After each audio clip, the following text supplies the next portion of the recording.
getting 13-3'd. They look like they were on fire.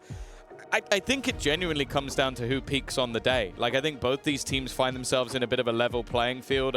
I think Lotus as a starting map is an interesting one. It's not been a great map for 100 Thieves, but also it was kind of choky in the first game from BBL, so maybe not the greatest of signs for them in their map pool. And of the 3 maps they played, it was the worst one. Then you go into Split, the next map, and I'd put that fairly heavily favored in the other direction. So I think both teams have a good map that they should be winning, but if I've learned anything from Tier 1 Valorant is that sometimes teams like to win their opponent's choice. Yeah, far more often than you would think. Now Lover's Rock took a blow early on, and he won't be surviving much longer. An easy cleanup for 100 Thieves towards the A site. And Lover's Rock was the only one here. Rose has filled in the space, a challenge, but a clean shot connected. Timotino with 2 already, and 100 Thieves with a plant. Yeah, good opportunity to start this one off with a bang. There you go, spike down.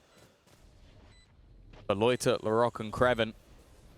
Feels like a tough spot to try and break back into. They've won a lot of these rounds before, but I'd say the synergy we have for 100 Thieves with their full roster is expected to be slightly better than what's on the other side. And while all that's left is consolation frags from Creven, and there you go. He'll at least manage to find himself one, but ultimately it is a very clean round from 100 Thieves. A solid start, dealing with Lover's Rock right off rip.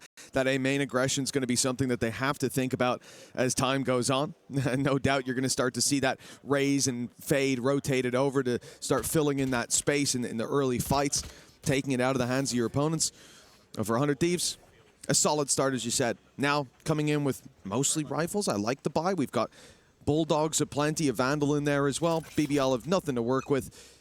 Just a Bandit in the hands of Larocque. These are typically the rounds that they make look exceptionally good.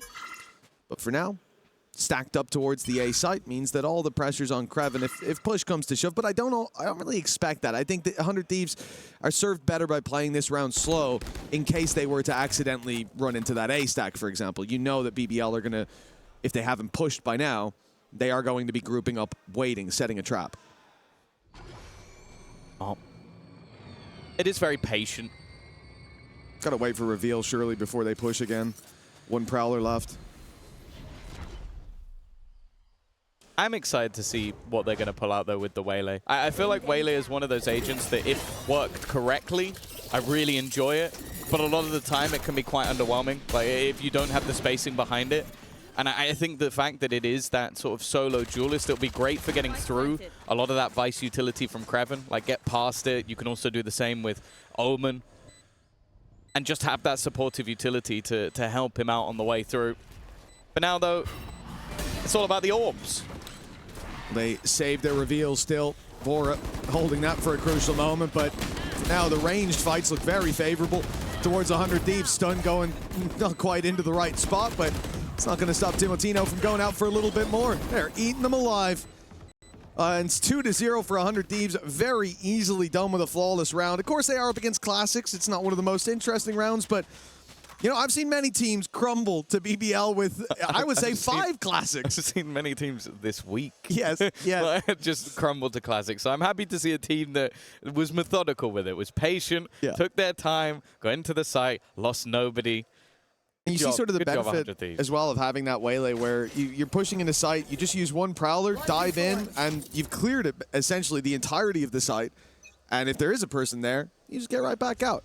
It's going to give 100 Thieves a lot of ability to avoid those trap plays from BBL. Of course, it's because it's an eco that you pull one of those in.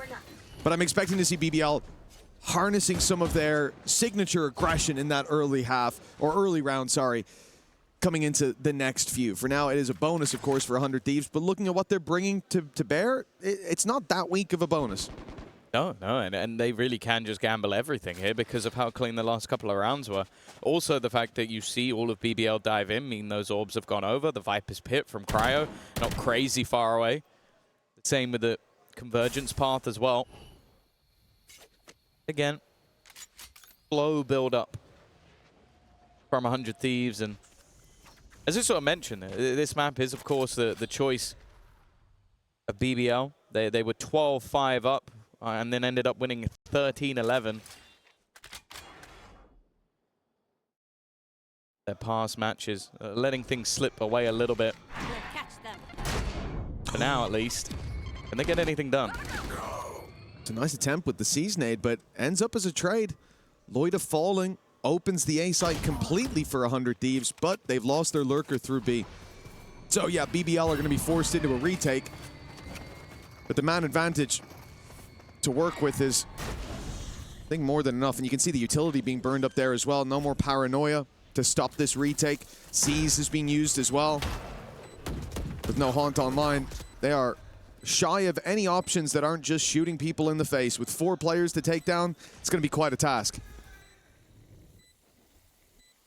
I can hear Rose through my headphones. He's very vocal at this point in time.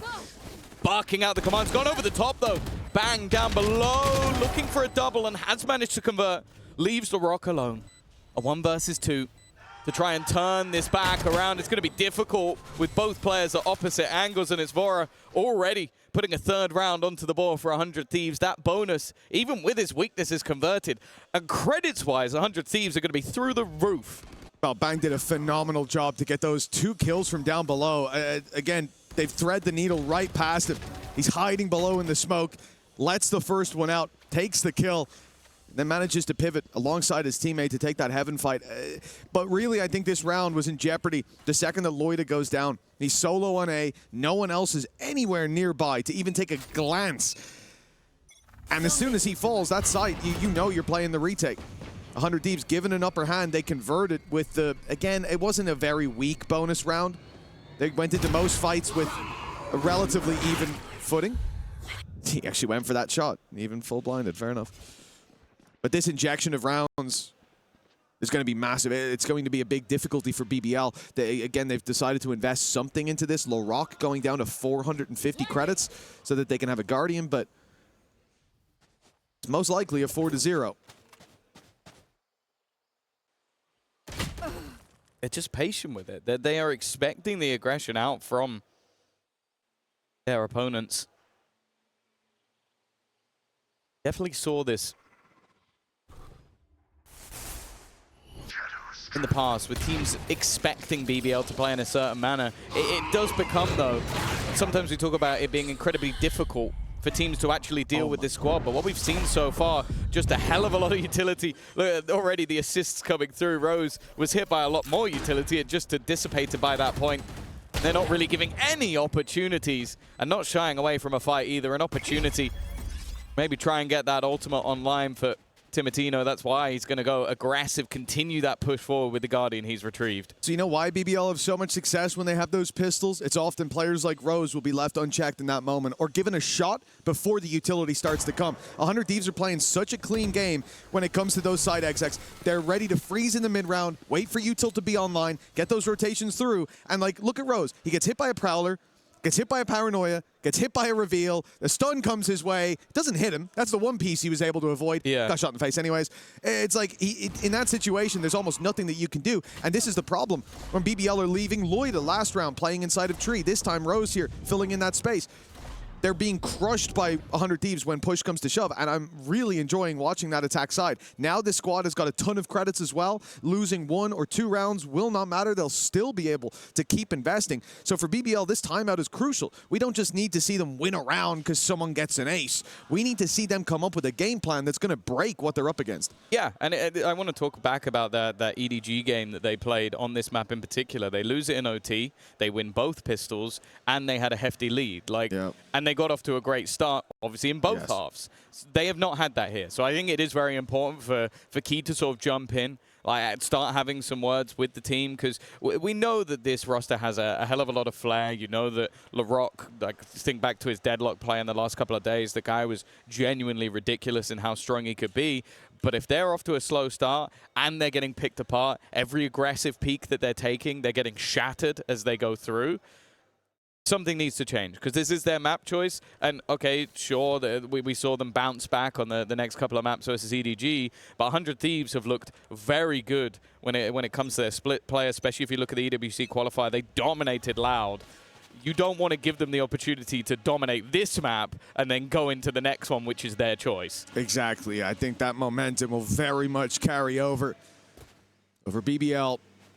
A big round coming up. Full investment. Operator pushed up close. Prowler's already spotted them, and the second one's coming through. They know that there's going to be a bombardment of utility in just a moment, and so the space is going to be given up. Fighting from further back. Lovers Rock gets one and gets out, but they're not happy with that. It's a big dive in. Timotino's behind them. They don't have a clue. Completely caught off. Now the ult goes in, and another 100 Thieves.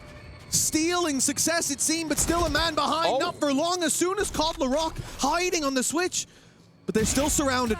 Players on either side. Rose draws their eye with a shot straight to the head of Cryo.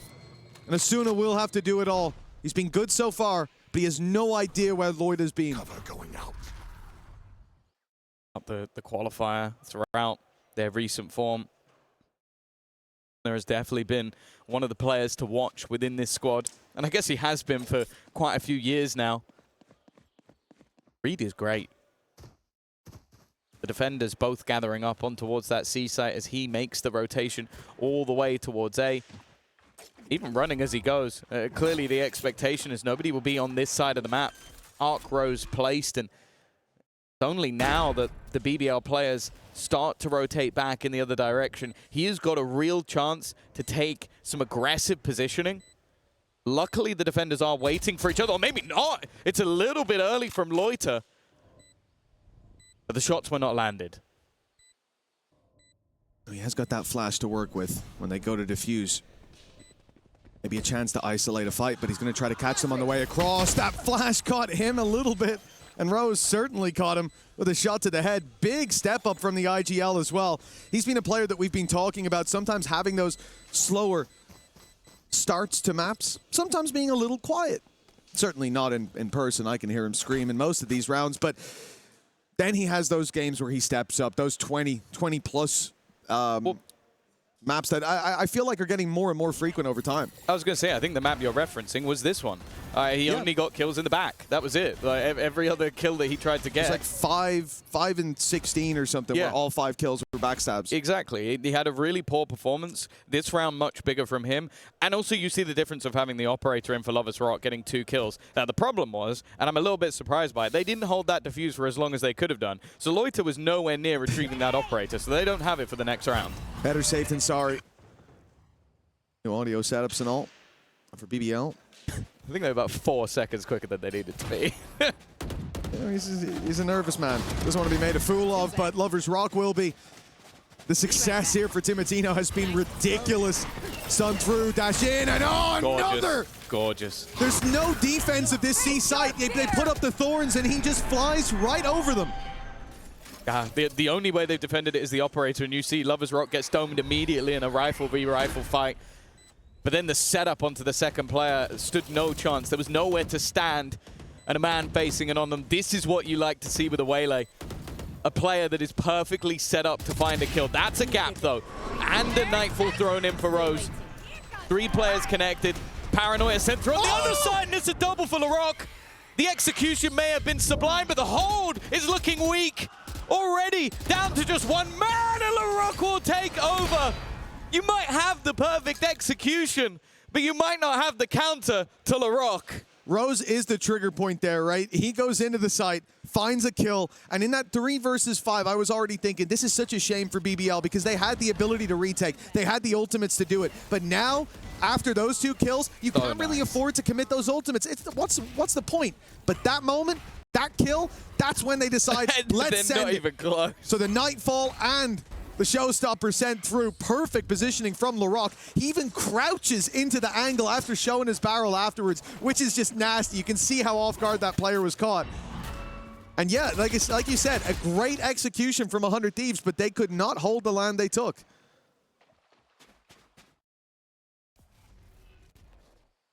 Why we always talk about LaRock in such high regard. The 2 kills with the showstopper, okay, maybe a little bit of luck, but the rest is just skill. The rest is just individual brilliance, and that one's got to be a little bit frustrating because it did feel like 100 Thieves did everything right. That operator is going to be back into play. As I said, that was the one way they were able to at least hold some ground, and the patience this time, well, the savior of the last is executed. Cover going out. He die a martyr. Paranoia for Loida. It's going to be used any moment now. First sign of danger. Blinding. There we go, and he's going to kill for his troubles. Getting out of there, seeming easy for him. And the wrap around now coming into play. Rose right behind them. They've left the wall for C, so they don't know about this walk-up. They thought they wouldn't dare to push B, but Rose now. He's, oh no! He's getting them there! Eventually 3 under his belt! I thought it was going to be a whiff that would haunt him for weeks to come, but Cryo left alone. There's one hell of a task to recover this round. Nice shot.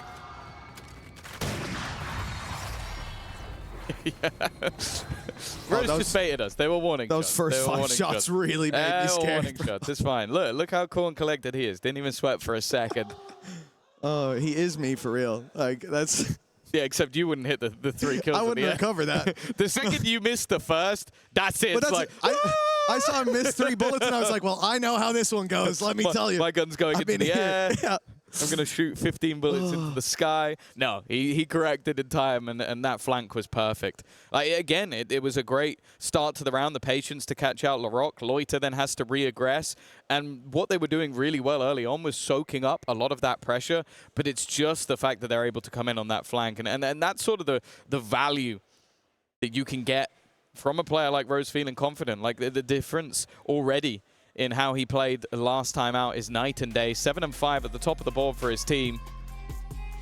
And although it's no doubt that Timotino has been frying, clearly feeling like maybe there needs to be a chat a little bit earlier on in this map. Of course, as mentioned, when you look at Lotus as a whole in the last few months, it's defeats to G2 and NRG. And don't get me wrong, those are very good opponents. In fact, if you're playing in Americas, those are the 2 you probably fear most, or at least in longevity. There's probably a third team called Leviathan that people might feel a little bit more as of right now. But Recency bias.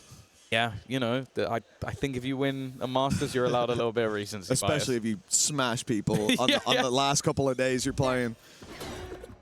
Well, attempt to dodge the flash from Lover's Rock, goes back out and takes Timotino.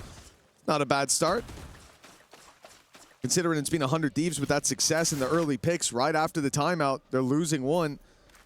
And, well, see, I say and then but, because BBL have pushed up. It's a big risk, but it's also unexpected, and it works out in their favor. I wasn't sure about that one, seeing them set it up, but, well, the execution was perfect. Yeah, it's just Loiter things. Like, you look at that and you go, this is a risky play, but always seems to be successful in making it work. Bang is now trapped, and there's a second player here. Paranoid. Okay, never mind. Asuna's been able to help him out a little bit and managed to find a second. Lover's Rock has to be a little bit careful here, otherwise he might just give him a way back into the round. And that's exactly what he's done. A chance to plant. The opponents expected to be a little bit closer. Loiter goes alone. They're all going alone. Everybody believes they are the star of the show, and instead, Arsena might just be the one to put them on their bums, leaving 1 man left, but that 1 man is in the right place at the right time. You are lucky, lucky boys, BBL, because you played right into Arsena's hands. Yeah, listen, the heist was perfect, but the getaway car wasn't there. That's a real shame for Arsena. What an attempt. But for BBL, yeah, a shame as well. 1 by 1 with advantages under their belt already, a 2v1. And we're just walking in. But again, this is a 2v5. You see why, like, in these situations, they're taking massive risks already. But there should come a point where, like, you hit 5v2 and you go, okay, we don't need to do that anymore. And sometimes that is the problem for BBL. Sometimes it is the solution. This time around, almost got punished. They're right back to winning ways. Another opening pick up against Pistols. Should be a formality. We don't want to see too many risks taken in this round, that's for sure.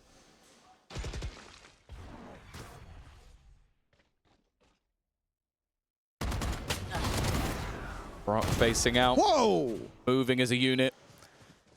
Has Loiter alongside him, and okay, man, there was an opportunity opportunity there for us, though. It's like they don't respect him. Just specifically him. They're like, oh, it's just him alive? Okay, let's take an orb. I'll look in the other direction. Nobody check anything. Ah, it's all right. We got him anyway. Well, Rose was smiling coming out of that round, so they're in the lead. Maybe it was relief with what just happened, or indeed, that was a crazy shot from the Rock as well. But relief that a bit more didn't end up going Asuna's way, especially after the last round. For 100 Thieves, a 4-0 start, and now 5-4 up against them. A timeout used by both sides, and for 100 Thieves, no result. It's definitely slowed down over here. As BBL swelling into this late half, and the question now is, for the defensive side, how many rounds can they get up on the board? They're coming into this with 5 ultimates, so many safety nets to fall back on, and that was the difference maker in the last round that 100 Thieves were so close to winning. Ah, they're doing this again. They're literally looking to put the pressure onto Cryo. There are a multitude of attackers here. Showstopper, well, that's not going to be taken away, and instead it's going to get rid of Asuna as well. You're pushing their spawn at this point. This is the scary thing. BBL are always going to be aggressive, but if they start to smell weakness, there's that blood in the water. They will just start tearing you apart. While Lorak even has a little bit of extra time just to spam into the bodies. He's hitting shots now that he shouldn't be. And that's a terrifying thing, because we saw Lorak the other day, and he was putting himself in good spots. I don't think he was quite on as on form as he is right now. Now, the shorty blast pack is a sign of the confidence. He's got him for one. Found nothing, but Revora, 4 more players to find. Ulti's there. He's tagged up, and there is just no way. It's been an impressive return to form for BBL. And in those first 4 rounds, we didn't see them get aggressive early. We saw them sit back. We saw them get executed onto and not have anything to do in response. It looked like a completely deactivated BBL. I was getting worried. But as soon as we see them go, guys, remember who we are. Let's play our game. Let's get aggressive. Now they're right back to the BBL I know and love. That's what Key did. I don't think anything he did in that pause was to do with strategy. I think he just went, guys, what the hell are you doing? What are you doing? Why are we sitting back? Why are we not like giving it to them? And they go, yeah. Why are we doing that? And then 3 of them fight into their opponent's spawn in that round, and win every fight. By the way, they didn't lose anybody in that fight, which is mental. It's been consistent. Like since round 5, BBL have started to play aggressive. Since round 5, BBL have been winning. It works, and it works for them far more than it really should. Rose even gets out of there. Knife out, strafes across, and the mound protected him for now at least. You hear that outlaw ring out. Timotino and Asuna both quaking in their boots. One shot will be enough to drop them. Timotino's going to be quick. He'll have his recall. He'll fire himself through, and there's going to be a bunch of utility to help him out. Knight falls the first. TP taken as well by Omen. Timotino putting pressure on the backside. Lover's Rock trying to survive on site, but they don't know about that flank. They didn't expect the double TP to take place. And now 100 Thieves. The ball is in their court. Don't give him anything. All they have to do is walk honestly, valid. home. Oh, him. Valid. Completely valid. He still got one. Yeah, now Krevin's chance. Bear in mind, one of the players is desperately low on HP. Careful. Never mind. It is Vora to shut things down in the end. 100 Thieves back on the board. And I will say one of their major strengths so far has been that C-site execution. If they can get there, it's looked very, very good. It's just, I think one of the major changes for me was actually the operator. Like, once that came into play, they were losing a pick while trying to go towards C, and then you reroute the other way. You don't go in. This time, they managed to bypass Lover's Rock. They get to the site, and again, their execution is very good. Yeah, I think like one of the main things there for me is how audacious Bang was. I'm pretty sure he TP'd to site. Well, I know he did, and then I think he TP'd back site as well. So the double teleport, of course, they're hit by the Nightfall, so they can't hear. But he's been having a bit of a tough game, and that's when sometimes you got to pull out the haymakers. That one landed. 100 Thieves now in with a chance to equalize at the half. They were 4-0 up, so it's definitely not an ideal half, no matter how this pans out. Nightfall used, players spotted outside rubble, and Asuna's going to be seen outside B. At this point, BBL have all the information to work with, and they're doing the right thing. They're filling in that C main control and crunching B as a response. They are giving 100 Thieves no room to breathe. They literally noticed Asuna was there 5 seconds ago, and there were 3 players there moments later. Rock's position might not be expected, and if he has the drop on you, it's probably lights out just as it's facing into that operator of Lovers Rock.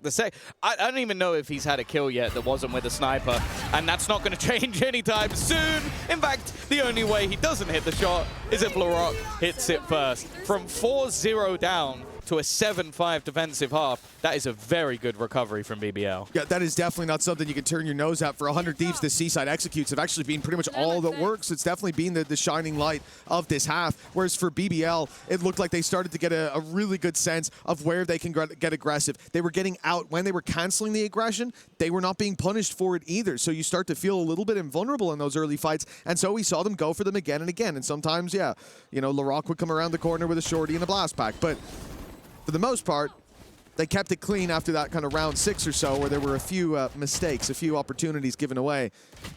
I like what I'm seeing from BBL, but I'm more than looking at 100 Thieves and how as soon as the aggression came out, they were caught off by it almost every time. The lurks haven't been hitting there either. But I guess the question is, have they got enough rounds under their belt even with that? But yeah, I think looking at their composition, like they had some very cool executions, which I think we saw from time to time.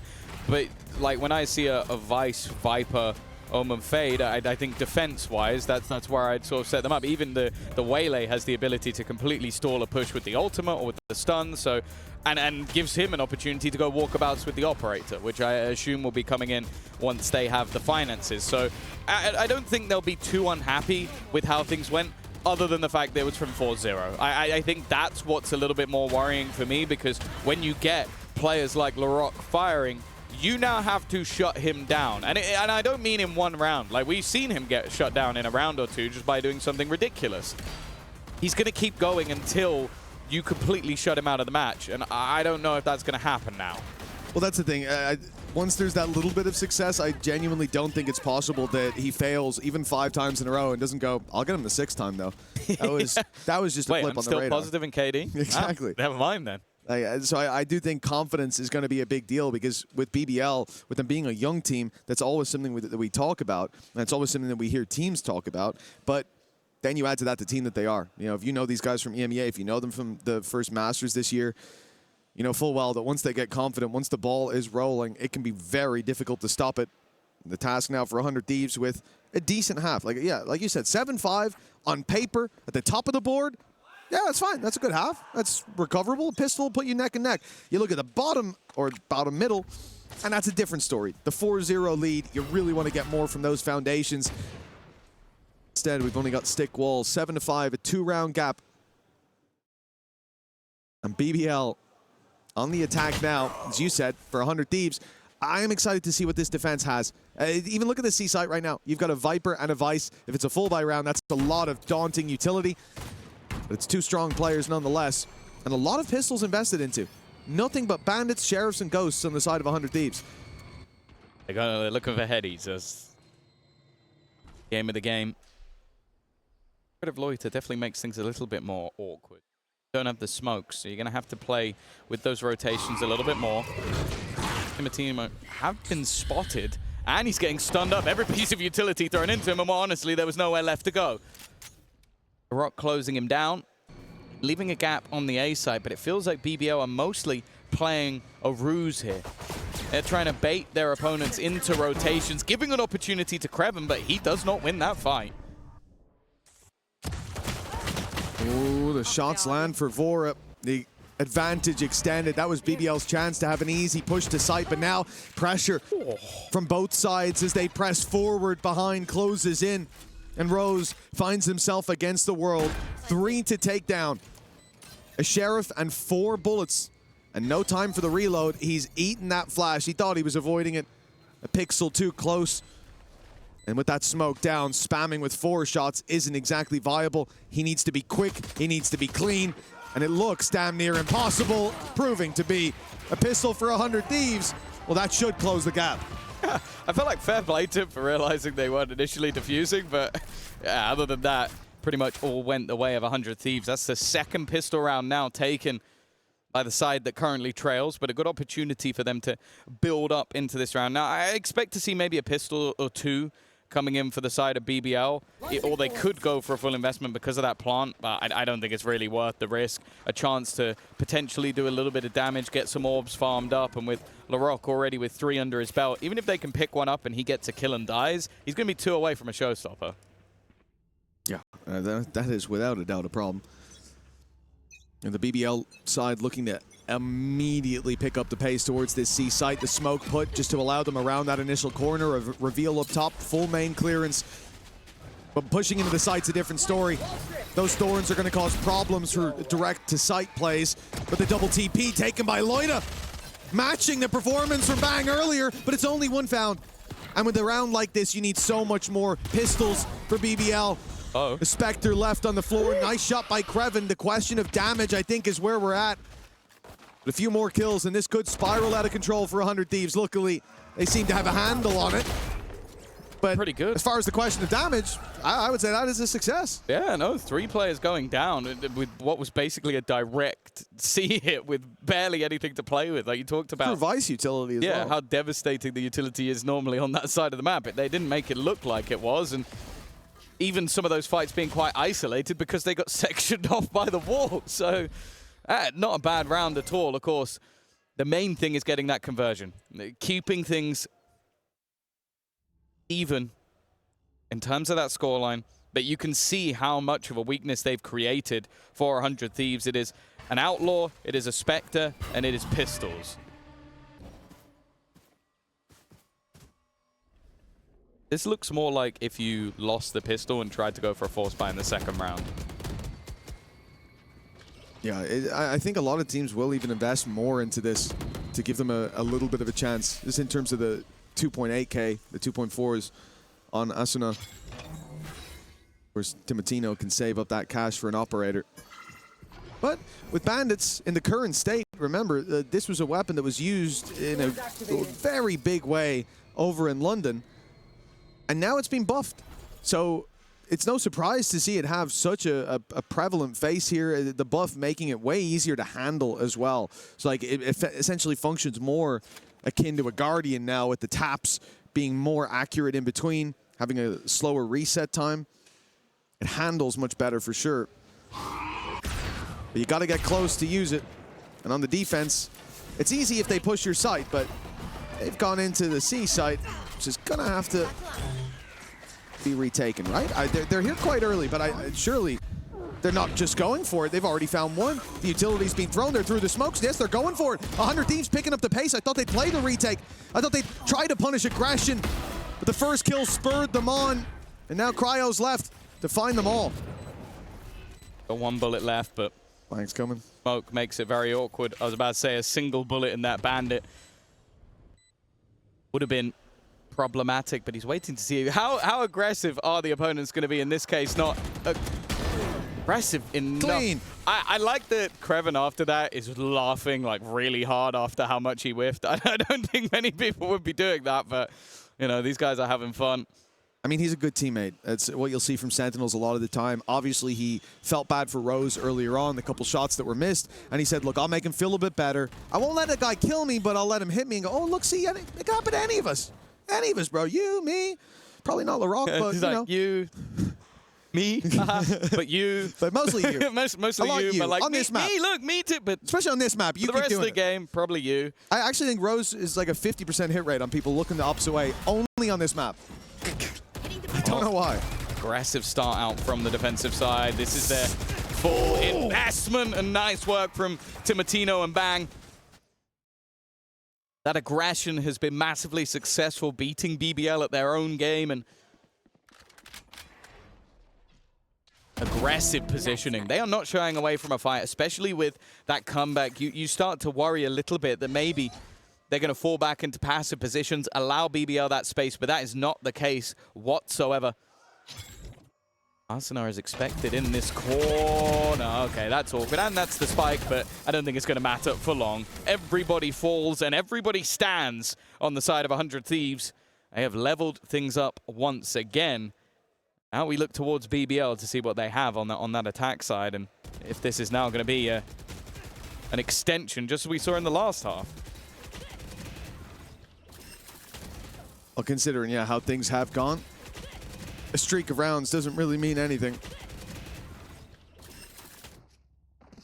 For 100 Thieves, they build up this defensive side. They're 3 out of 4 so far.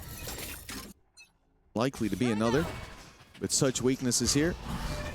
The BBL were slow to start, but they found their footing eventually. Here on the attack side, I don't think they have those same excuses, though. The start of this round, much more direct towards C site. They were trying to bait the wall, but they're not there. Immediately halted as well.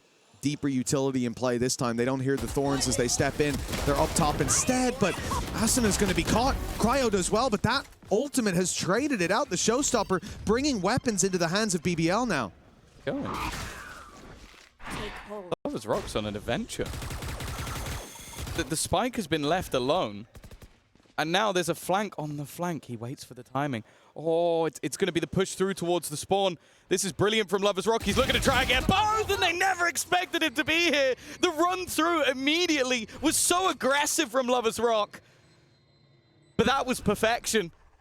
Leaves Bang to try and clutch. With 2 now back together. Well, to an extent. The Rock falling further behind, but just look at the time that's already gone. He's having to clear every single angle methodically because of how aggressive his opponent was just moments ago. A nice shot, though. I don't know if he has the time for this one. No, he doesn't. That's unfortunate. A nice attempt from Bang and a costly round for BBL. But honestly, I think they'll take the round. A win is a win, that's for sure. Yeah, BBL taking the lead with a thrifty buy. They came in here with stingers for the most part. Their objective to go towards that wall. I think possibly even split to B after. I'm not sure what the idea was on hitting, or if they were going to break through it as a unit. And then they realize it's not there. They realize the setup has changed, that there's a danger lurking there. The danger dealt with so quickly, but this cerebral play from Lovers Rock is what gives them that clean exit. Even though Bang's able to find those 2 kills, which fair play to him for that, but time was his biggest enemy and not one he stood a chance of defeating. A timeout now called by 100 Thieves. They will freeze the clock for a moment and have a chat, one last chat, unless BBL give them one. Their opponents now in a dangerous position. It's quite fun being in this lobby because obviously you've got Americas versus EMEA. But when it comes to the coaching staff, it's EMEA versus EMEA. MBS, a previous champions winner, the first to ever do it. Of course, his assistant coach was a Masters Copenhagen winner. So they've got very good people behind the scenes on either side of things. Of course, he has been noted with the rise of this BBL roster through the Tier 2 to Ascension winners to making it to a Masters, making it here. You know, the real shame, MBS, there's a lot of things he doesn't get as much credit for as he should, but this going really and true, no, from the heart, this is, don't worry, it's not a dig. It's his shirts, man. His shirt game needs a lot more credit. The guy, he did it, and he did it in style, and that's what I appreciate. We're back into the game, and BBL looking again to take the pace up towards that C site, met by utility, met by a wall, and they don't want to go through it. Instead, they'll send it back in the other direction, a big risk at this stage. You can see the ping going down. They know A main could have been pushed up in. We have no control over B. Swinging the door, sure, will give you a glance, but they could be behind the boxes. They could already be up. The Prowler will at least give you a bit of security that hasn't taken place. But then you think about A main. However, I think BBL want 100 Thieves to have pushed up. They know that if someone's here, they're probably on their own at this stage. And if they are, well, we can outnumber them. We can overwhelm them. Let's see if that is the case. Seen this one before. That Prowler didn't land. Before there were stuns thrown into position, and while that's Loiter gone for it. There is a trade back, but face your fear. A lot of HP damage. Lovers Rock's gone in with ult while incredibly low on HP. That's an easy kill for Vora, but this was all a ruse. They're trying to split back in the other direction. Nice shots from Cryo. A quick flick from either side. Gun here. And that's them level once again. And I will say I like the adaptation because I think what we saw in this round was there was a C-site hit where they dominated the first one, 100 Thieves. Yep. Then they go, okay, well, they're not going to do that again. And they did. So then after a pause, they go, they're going to do it again, aren't they? I have a feeling. Because a lot of teams would go, well, they're not just going to keep going C. So they stack up. There was 3 players on the C site early. They had all of the utility there. They have a paranoia. And BBL go, we have to go the other way. And that's where they have the aggressive positioning from Timotino, the off angle from Vora, and then the rotations. That's just a good read coming out from 100 Thieves. And now, Viper's Pit immediately put down on the C site. So if you want to come see another time, it's going to be even more difficult than before. BBL should be looking elsewhere. You go towards A, Timotino's there to be dealt with. And in this round, he is as deadly as can be. One shot to the body will be more than enough before it goes for 4. LaRock down and out right away. And in these rounds, like in these pistol rounds, okay, I'll give Lovers Rock on a Neon with a Judge. I'm terrified of him. But LaRock is really the shining light. If someone's going to come out of these with like 4 quick share of headshots, it's normally that guy. It's certainly not that guy now. I got Spike. The worrying thing is you say most likely, but it's like, I feel like there's only like a 1% less chance that Loiter or Kreven does exactly the same thing.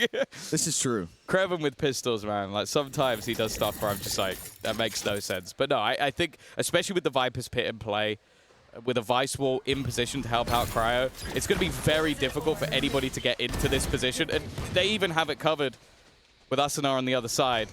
It's a nice little hold. It's one that I think they desperately wanted to make sure this goes through.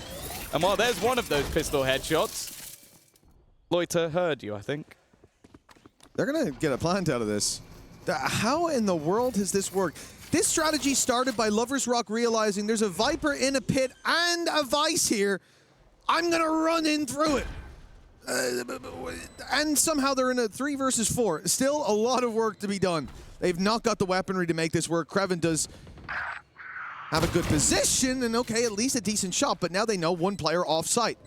So pick up the pace towards it. Bait out that fight. That man's already dealt with, and with a classic in hand, Rose didn't stand a chance. I think even getting a plant out of that, honestly, was a silver lining for BBL. But the lead for 100 Thieves in double digits secured.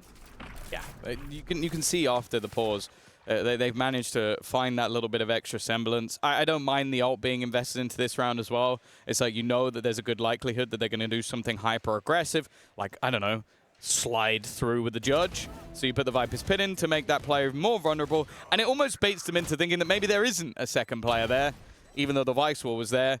Well, and then the Thorns. They threw the Thorns like 3 seconds before that. So you knew at that, but they didn't, right? And then they said, let's go. Okay, we're going to go in 5 seconds. Thorns came in, and most people go, actually, let's go anywhere else.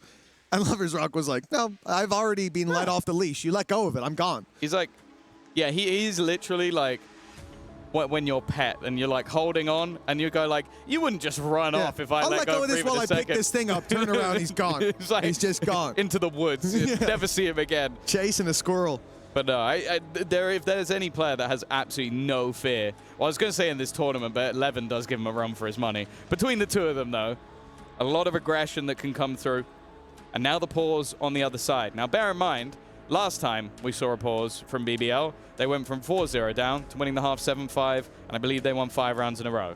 So we'll see what Key has on offer. Of course, it gives the same opportunity for MBS and Doombros have the conversation with their side. A close back and forth map, and honestly one where I feel like both teams are playing well. I feel like we've seen some closer games so far where I'm looking a lot at the mistakes rather than just solid game plan. And while speaking of game plan, immediate usage of that convergence path, denying them the A control, but it hasn't caught anyone.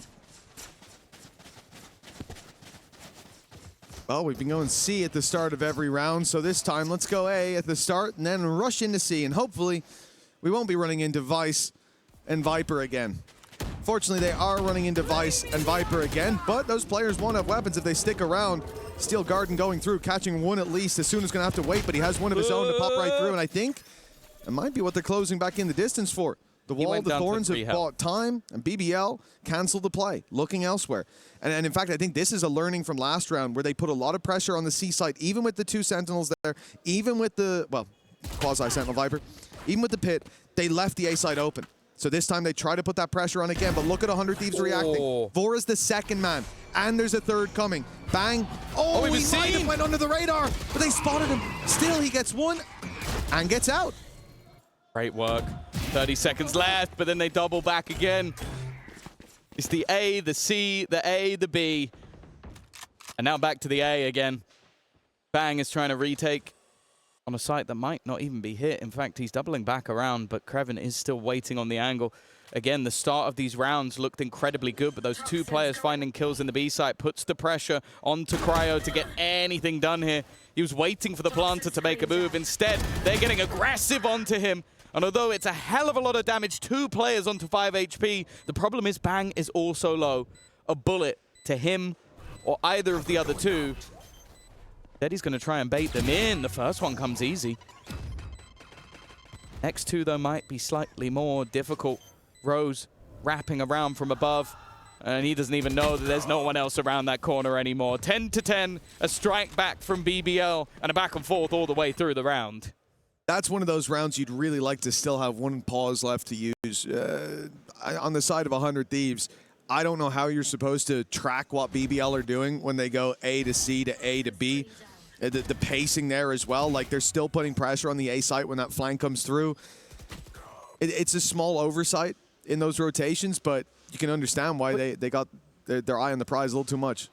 20 seconds left. Loiter is spamming a box, and while he's doing that, 2 teammates enter into the B site. Like, it's difficult to spot everything they're doing because it feels like there's a lot of game plans going on. That's a shot connected initially by Timotino, but a kill not garnered, and a pacey hit looking to come up on the other side, but as soon as done well, at least at the start. Oh, that flash. It bought him time. It kept him in LaRock in position and allowed Vora to come through with the kill. Now Cryo's there to back him up. The site's been taken, kind of. A plant could be secure, but Rose, he wants to battle deep. A 2v5, not worth it. A 2v4, still not good enough, but now Kreven's all alone. And he won't be going for this, not on 29 HP. 100 Thieves finding 11 rounds, and the danger here is that this isn't even close. 4 players left alive, a huge boost to the economy for 100 Thieves, meaning that now BBL are basically just up against full buys for the rest of the half. Crunch round, there's no doubt about it. There's not too many occasions where you'd be seeing Kreven on the opposite side of the map saving his gun, but when he's got 3,000 credits, when LaRock has enough to buy and the other teammates don't, you're going to have to basically put yourself in a position to make sure something can be purchased into the next round, because you do not want to allow 100 Thieves up to 12. So that may be a likely scenario. And again, I feel like Asuna has been playing incredibly well as those site anchors, be it covering on the C site to help out Cryo, or be it now on the other side of the map on A, basically finding that opener, having the flash to set up his teammate while he's being chased down. They knew, because they knew on the BBL side, if they clear him, that A site is a lot more open, and Vora just there to cover.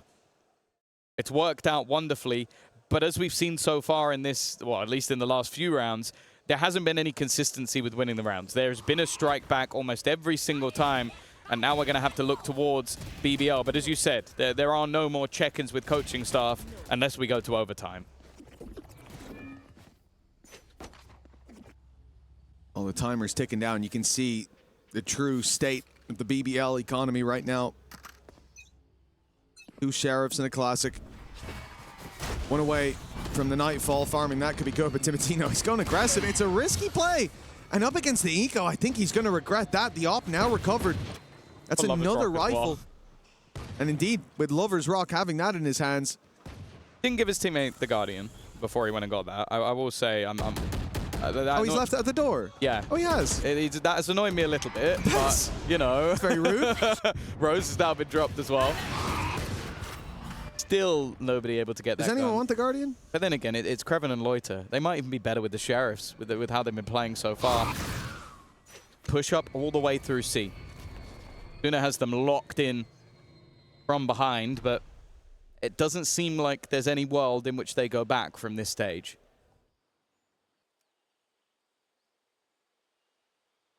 That smoke's going to fade soon for Cryo. He has to get a move on, a risk, having to stand his ground against many men. Blinded up, he still lands LaRock. And the 3 versus 2 for 100 Thieves is their reward. I have the spike. Even with those recovered weapons, that op is going to be left on the floor for now. The Spike trying to move towards the B side, it seems, with that door open, but Kreven's being caught, and now the TP is going to have to be used. Lloyd is going to back himself in this one. You certainly can't blame him for it, and he's heard the door. He knows that Asuna's here. There's a chance to isolate that fight if given. Gotta be careful. Loida might not have had the best of games so far, but this is a man that will win rounds like this if given the opportunity. Thorns.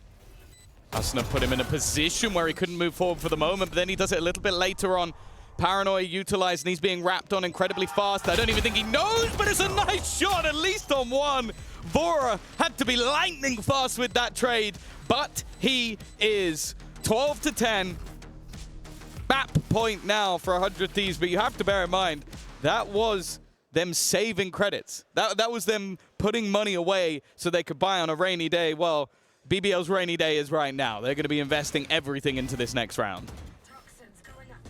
Oh, Cryo's gotten away with murder on that. The blast pack jump out from LaRock after the paranoia lands. That was a nice shot if he wasn't blind. Yes, yeah, exactly. Exactly. And I think he saw him blast pack. Yeah, you still have to predict where he's going. Quarter second less. But to hit that is nuts. 12 to 10. 100 Thieves. There were a few moments where it looked shaky. The 4-0 start to the 7-5 half, but they have recovered this nicely. Robbed rounds from BBL, but now a shot through the smoke takes down Bang. Do they know? Do they suspect a second player here? If Vora can beat a snake, okay, they do. The Prowlers hit the snake in the grass. Is being dealt with. They burned the grass with the nightmare on anybody that's there. And oh, hold on, Cryo. He's cutting off the rest of these players moving to the site. TP going to be taken by Lloyd at least, but all the while they're buying time. Kreven's wrapping up behind. A Paranoia seals the deal. 11 for BBL. One more round in regulation, and it's on 100 Thieves to close it. You mentioned like Loiter is good at winning BS rounds. That was him getting 2 instant headshots through smoke. So I think you've kind of proven a point there, but or so he has. He didn't need to prove it. We already knew, but like, yeah, just ridiculous stuff coming through and putting them in a position to take this one to overtime. Of course, the last time they played this map, it also went to overtime. 16-18 defeat versus EDG. They're going to look to try and right the wrongs if they get there, but you can see they haven't got 2 rounds in a row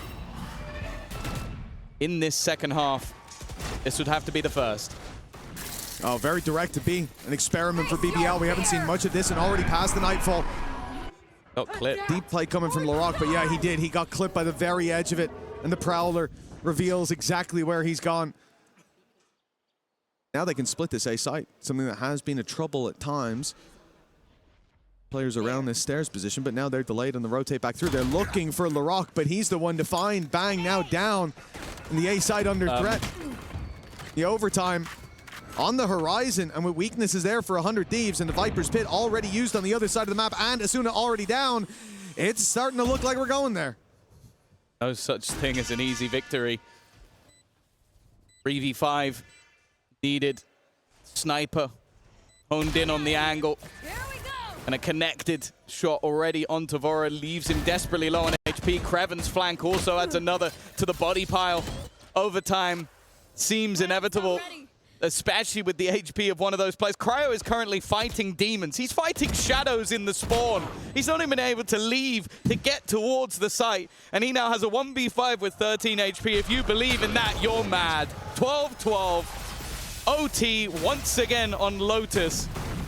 BBL never make their map choice easy, but they are still in the map. Listen, they came here to put on a show. You got to respect them for it. A game so good, we don't want it to end. And we're going to swing into overtime with a lot of learnings for both squads. Again, when we see BBL move back to that defensive side, the main thing I want to see, and I think it's a difficult balance between predictability and following the game plan that has worked, but I want to see that early aggression. It's up to them how they're going to taper that, because we've seen moments where it's like a 5v2. They are not going to. And then they keep going. And then they give opportunity after opportunity, and 100 Thieves come close and even sometimes win those rounds. BBL, look, it's a delicate balance, and I'm not sure that they have it down. The good news is you are going to get the aggression you want. The bad news is it's not going to be tempered. And there you go already. They're pushing C. They're pushing A. The only place they're not pushing is B. But early information. Look at the push-up already from Lovers Rock. Now, he hasn't gone into the operator, which should tell you all you need to know. He's not going to stop this push. Now, there is, of course, the Vice wall behind. You can already see Arsenal is watching it. That Vice wall is not in the same spot that it was before. Often, and in almost all the rounds, 100 Thieves are putting it outside C. But BBL, remember, Rose walks up on B, catches them off towards the end of the first half. Now they change it because they're committing. They're taking this A site no matter what. Remember, in regulation for the attack, what worked was that C site, but they expect an adaptation. The problem is, with this much time gone, BBL have made the read. They've pushed C. They've taken all the space. The rotates are here. There's 4 players, now 3, standing by. Lloyd is a big pickup, and with the rock gone, this is looking a whole lot better. Kreven finding his moment to stand up, to stand tall as the hero. Rose needs to be so careful. Timotino's been making this play when they take the site almost every time if they have a man advantage, but Rose sneaks through, catches the planter, and has a chance for so much more. He's ready for that play from Timotino, but the shot doesn't land. Coming through, so still plenty of time for the remainder, but a man advantage, and Timotino's gone nowhere, but he will now dropped back into a 2v2. Bora was spotted as well, but Cryo might have gone unnoticed. They bypassed his position, and because of that, he has 1 for free. That's going to put them in an advantageous spot, and they will close. They hold the line. They get another chance at map point on their opponent's choice. Yeah, time to finally crack that vault door for 100 Thieves. Coming into this, it started out in such a solid way. It looked like it could be a mismatch, but then BBL found their identity. This time they try to lean on that same defensive side aggression. They get that early flank, they get the information, they get the rotations through, and yet the round falls. That's a different vibe than what we've seen before, and now they've got to recover it on the attack. A direct play from both teams. It's clear 100 Thieves want to fight for A main. They want to scrap for it, but they're going to have to give up that control. And now Bang's kind of in no man's land. He's a little stuck, but the TP gets him to safety. Right, the early damage. Mostly done onto LaRock. Dropping spike. They are all in on this A site once again.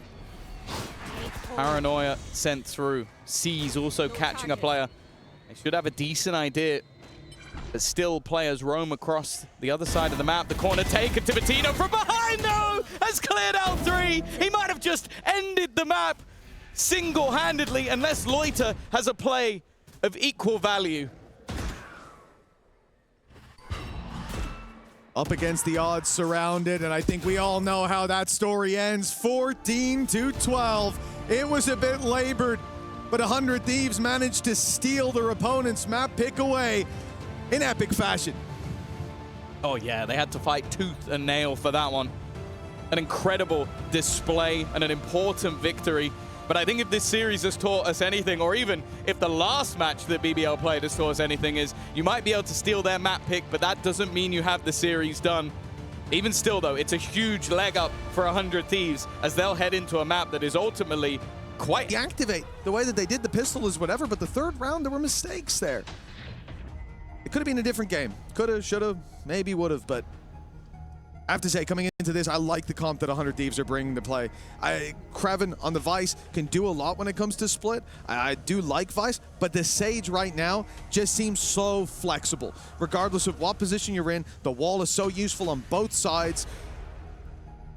And of course, if Asina's playing the way that he was last map, that res is going to be online a lot. What? Yeah, he was one of the original players that was almost in the conversation for Battle Sage, so he's probably going to be quite happy that agent has come back into fashion. But I actually just think that what's most interesting going into this map is that it feels like, at least in their recent form, both teams are starting out on their stronger side. BBL have, I'll be honest, absolutely stunk on the attack. They have had games where they're able to get 7, 8 rounds on the defense and then manage just 2. In fact, the last 3 performances, 1 round on the attack, 2 rounds on the attack, 2 rounds on the attack. So for BBL, this first half feels like everything. But then you go back to some of the matches in the qualifier for 100 Thieves, 9-3 attack side versus Loud. So they have an opportunity to maybe even end this map in the first half. And for BBL, it feels like this first half is integral. Yeah, although we have seen them bounce back, it's not that I doubt their ability to, it's more I doubt that 100 Thieves will allow it. A fake towards the B sides. How we're going to kick this one off. Presence shown, and they've dragged 4 players to that side of the map. Lloyd is the only one towards A, and now he's on 13 HP. The damage trades early favor 100 Thieves, and they have got 2 of the latest flanks I've ever seen. I will say that if BBL up the pace here, they can find themselves in a very good spot, but they're being understandably cautious, and that delay from the Sage Wall is buying so much time for Timotino if he's even needed. Putting this into seemingly a closed out round, and leaves just Loiter on 13 HP to face versus 4, and you guessed it, he's not going to be able to. It's another pistol round under the belt of 100 Thieves, and as said, if they have a stellar first half here, I do not believe in the bounce back in the second for BBL. This is really nice work, and I think we're going to see a lot of this as the game goes on, where Kreven is going to have to be a super slow rotation, an anchor that stays even in moments where it's clear that they're going the other way. Because 100 Thieves have that Sage, and with less utility there than what we're normally going to see. So when push comes to shove for that defensive side, they want to break back out. There's the wall, there's the slows, there's the utility from the rest of the squad, and we're going to see players like Timotino, probably players like Cryo especially, with a super late roll around mid and around that B site. Now, for this round, Cryo only has a pistol, of course, but everybody else has invested. They've now lost 1 Spectre, I believe, unless there was a Stinger I missed. And anything from here on out in BBL's camp will be damage worth doing. On their part, they are able to heal up multiple facets with both the Sky and the Sage, and while with the last player being spotted, it's all too easy in the end. It will be 2-0. It will be 4 players standing. And I now want to see what they're going to do with these Spectres. Are they expecting some lower shields on the board? I imagine after seeing the amount of Spectres that were on the other side, that's probably not going to be the case. But BBL, as I said, I want this to be an immediate breakback. I think that this is a map where the attack side really has been a mass struggle for them. And don't get me wrong, sure, they have the individuals that maybe on the day if they show up, they'll be able to do a lot of damage. But I think versus this composition, it actually looks even worse for them going into that second half. So I'm looking at maybe even 8+ rounds on this defense if I'm going to be a believer. 2-0 already. I mean, this is a poor start by that metric, but this is really where you have to see BBL take the dub. They're up against mostly SMGs. There's a bandit in play, and they've already closed the distance. Lloyd is caught off guard. That paranoia was perfect, and Timotino! He did this on the waylay, Seaside Lotus. He dove in and took the whole site by storm. The same face being worn into this beginning of split. A third under his belt already. We are taking strides towards the showstopper being online, and now we are taking steps away from this site on the defense. A save has to be called. This was a devastating blow from 100 Thieves. But yeah, they only had a singular rifle, and it was sent in immediately on his own. Off rip, and he's able to get a double entry. As you said, it was what he was able to do on the waylay, but it is more damning on this map. What is looking like a potential flawless third round, a flawless bonus. And I almost then questioned, did BBL now take the pause around earlier? Because I bumped into MBS backstage. He goes, first 4 rounds of the last map, they weren't shooting. They take a pause, demons. Well, they need the demons now. They need the demons earlier. They weren't shooting, but look at the fights that they had. The first chance they got to shoot was like 5v3 because of the exec from this man, from Timotino, going into sites, having paranoias just like there from Bang, having the flash from the Sky as well that's covering all of this space. And so, yeah, how are you supposed to shoot when you can't see the guy? And he's moving pretty damn quickly as well. So for 100 Thieves, like the start of the rounds, when BBL sit back, it's so easy for them. The executes are destroying BBL's defense, so they have to step forward. They have to play their game. We saw it on Lotus and it worked. Now, they're going to try it. 3-man push around mid, 2 rifles gone down the bottom, the only 2 that they have, and they're watching either side. Some space. And this is kind of what we talked about earlier, and it's much more relevant on this map, the tempered aggression. If you were to just go, well, we haven't seen the mid, let's keep going mid, 9 times out of 10, you're losing that round, especially when there's no contact. It's a different map for that kind of shenanigans, and this dog is going to get a lot of info if it was put through. Instead, it's the flash to the exec after that spam, and LaRock is lucky to get out with his life. Nice shot from Kreven. They're always going to be dangerous with these pistols, and to get an opener, not a bad way to start. Do they expect a second player? No, they don't. Bring them down. Good work from Rose. Weapon retrieved. Second one not going to be available, but they won't mind too much. It leaves them on level. He just about makes it around the corner. And actually, that's a problem. Now 2 players dinked up. Of course, on their side, no ability for heals to come through. But they are going to play this round wounded. Comes the dog. No one's going to be able to follow it up, though. The Thorns have made sure of that. Still the wall in play, but 100 Thieves have managed to slip through into heaven. And Kraven gets another with the pistol down below. 12 seconds left, and they have got to up the pace. It's time to get that spike down on the site. Instead, it's down up top. This round's done.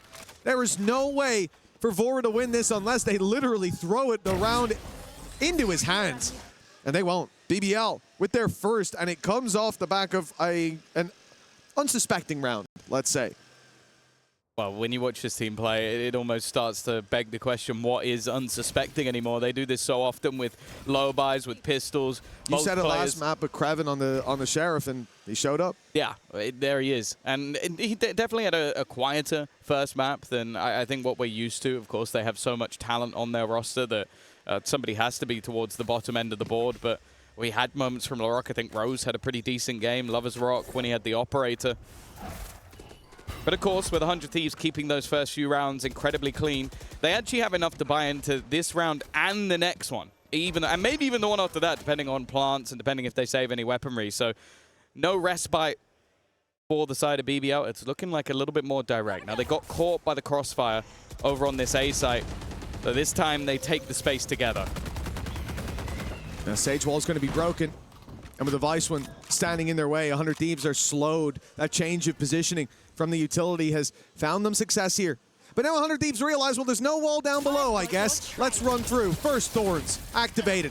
HP paid for Timotino, but it's a trade he's more than willing to make. On the site now, we've got Kraven. He's a teammate close by in Lover's Rock, but he has to stand on his own 2 feet and stands tall. Does Kraven. Cryo, the last man standing, and he's dealt with by the wraparound. Big one for BBL.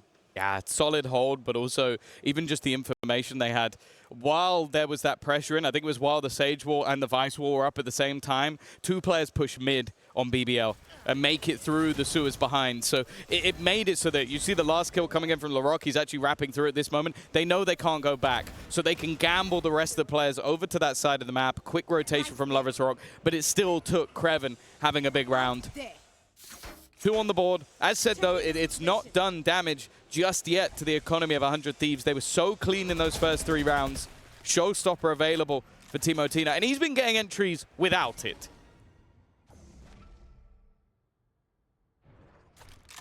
To be honest, I almost don't want to see him use it for the entry because he's been so clean. Every time it's 1 at a minimum, and even 1 feels disappointing. I'll close the distance on mid, and this is it. This is going to be Showstopper straight up and in. Flash catches him, delays a bit, buys some time for them to flee, but stuck down below still is LaRock. He is in danger. Showstopper about to run out. Has to pick a target, but he doesn't fire it, and then Rose walks through. A man who could have been dead to rights. A gamble not taken. You can't win if you don't play for 100 Thieves. A man down, it looks like another under pressure. They are swinging into Bang, and they will take him down. 5v3 now. Okay, not a bad pick. The res is online.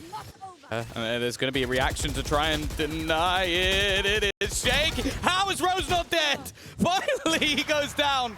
And then Lovers Rocks on the other side. With the res utilized, they still sit a man down, but they look to run back in the other direction.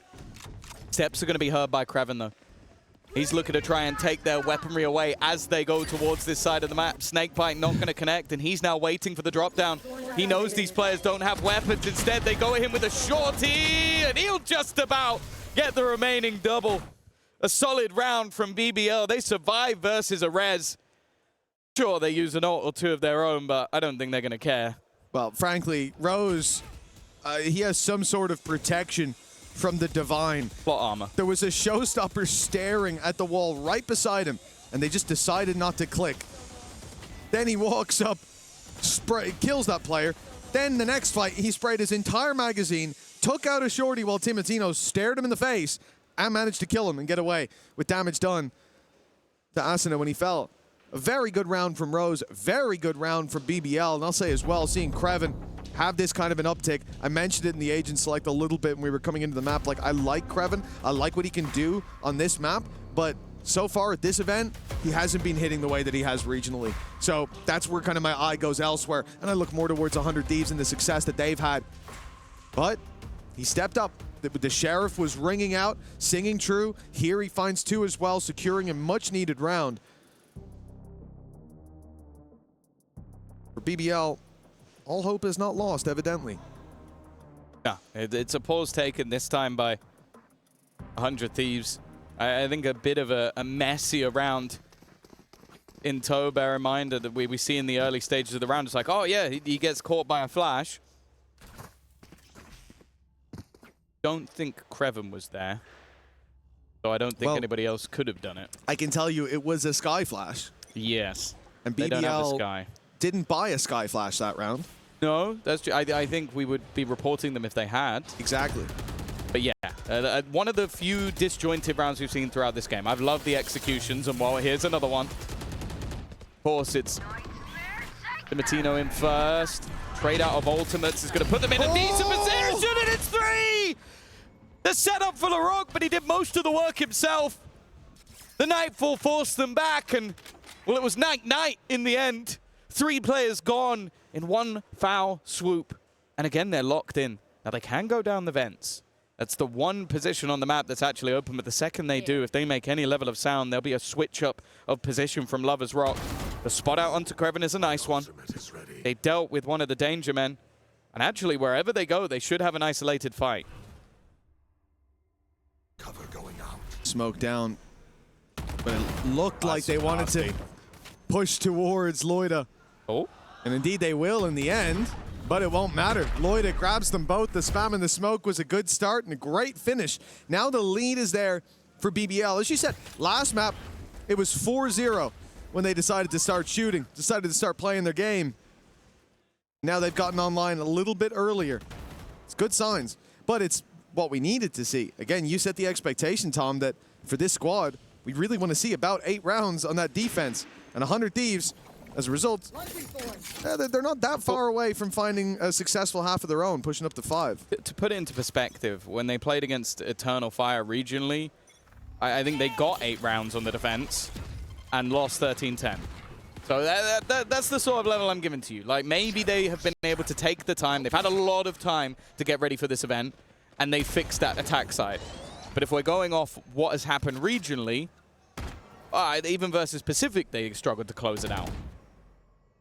Dimatino heard the outlaw. It was fired at him, and yet he's decided to push into vents, to continue pressing forward, to search for that player, all the while siphoning him into Cryo, who's waiting in A main. You almost have a split coming through now. In fact, the side strike from Dimatino almost sealed the round, but Cryo's left alone with that fight up top, and BBL handle what could have been a very dangerous situation towards A nicely. Even a couple picks would have been huge. It would have left B lighter defended, allowed this split to look a whole lot stronger, and instead, it's a couple pistols pushing into very bad fights for them.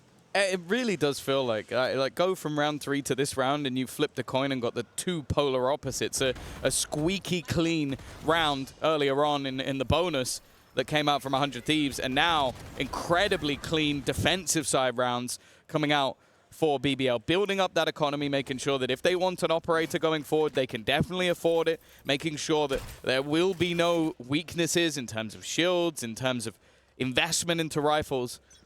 And it's going to take some time for 100 Thieves to break that down. And with plays like this, what can you even do? That's 5 seconds into the round and you've lost 2 players.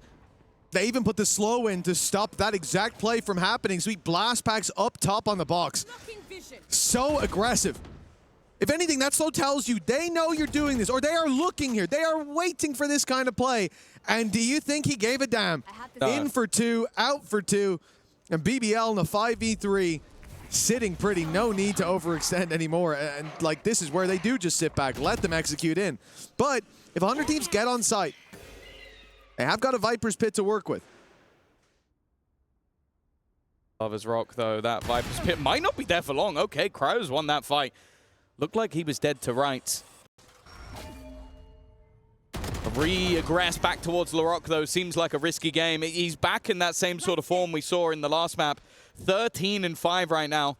Every fight he takes seems to go his way, and he's repositioned back towards where they're moving once again. 2 more kills for the ace, but again, Cryo's managed to shut him down. The one player to do damage for 100 Thieves in this round, but can they convert that into a victory? 25 seconds left. It's been a great round for Cryo so far. Some banging shots hit. But as we hit 15, they've wrapped back around to B main. There is a decent chance that Loida will swing this wide to look for information without even going for the jump peek, and they might be able to catch him, but now they seem to have the information. Crossover. Asuna at least able to find one. This plant won't get him the res, but the kill would. Rose walking out, knows the time's on his side. Dreams, asshole. Even if he fell, the round would be theirs. He knew it. And so the lead extends for BBL. Great try, though, in the 2v5. And considering what Larocque's been able to do at the start of this. Well, this is the fun thing with him is he's blast packing before the slow. So he knows it's coming. That's him predicting how they're going to play this. But there's more than one way. A lot of the time you see a slow and a flash, or a slow and a smoke, or a flash and a smoke. If he would be likely in front of the flash because of how far forward he is up on the box. So no matter what they've thrown at him there, he gets a 1v1 fight. Now, I don't think he's going to be able to do that again because they'll be pre-firing him. And in fact, he won't be able to do it again because they've decided, you know what, I'm not about that life. I'm going to the other side of the map. And at least on the other side of the map, you've only got Lover's Rock to worry about. You've only got all that utility from Creven to deal with. Already, they're going to lose a man. Dimatino, the one who's broken open every site they've made it towards, been robbing rations from the enemy's backlines, even on those low-buy rounds. Now another hero needed. Numbers are their advantage. Got 4 stood together, now making it 3 with Rose finding 1. And Larocque, listen, 5v3, they're all stuck in heaven. That was a bold maneuver. That's also a bold maneuver. They're pushing 1 by 1. Oh, Creven, don't break my heart. He waits and he misses. Oh, God. It was a 5v3 moments ago. And 100 Thieves did nothing to pull this back into their favor except sit and wait for their opponents to make mistakes. Loida, give up. Run for the hills. They've rezzed. It's a man advantage times 2 for 100 Thieves. And Lover's Rock's got to be the one to bring this back into their favor. He's given them a chance. But with the pit in play, they're probably going to commit it. Oh, at this stage, you might as well. Like, it's been a struggle to get through these rounds. As said, for 100 Thieves, 4 might even be enough. And instead for Loiter, he's got one hell of a challenge on his hands. Both players walking up towards it. First goes his way. And that's the pit down. Now he has an even fight versus Arsena. A round that looked like it was thrown away, but they might just still be able to take it, waiting on the other side. And Loiter will bring it home anyway. It doesn't matter that they seem to throw it away. BBL have players with such depth of talent that they can take it anyway. Oh, they've just wiped the fingerprints. There's no evidence of what happened there. That should have been one of the easier closeouts for this squad. They were set up for success right away, and one by one, they pushed, they peeked, they missed, they whiffed. This fell apart. But luckily, they had the players in Lover's Rock and in Loida to close this one out.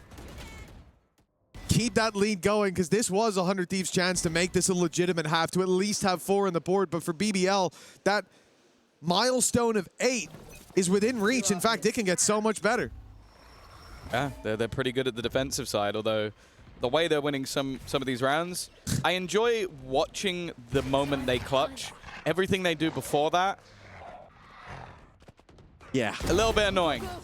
Exhibit A of walking into a smoke with a shorty versus a low buy round.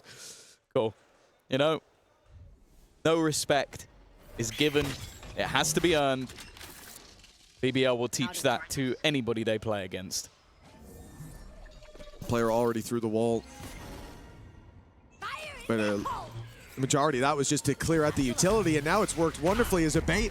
The showstopper gets burned up by Larocque, thinking that they were ready to execute into that B site.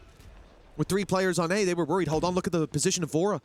He's sneaking his way up through the vents, and Rose just walked back from main to cover it. in the nick of time, he's realized where the snake in the grass was, and they've got one of their own. Lloyd has walked up. He's in vents. He is behind them in the sewers. They're in vents walking out, and he spotted it. This is going to be the quickest flank that they could dream of, and we might have seen whiffs today, but this man's not one to let these opportunities slip. 2 under his belt. They might get a rifle out of that. With 20 seconds on the clock, 3 players on B and a 2v4.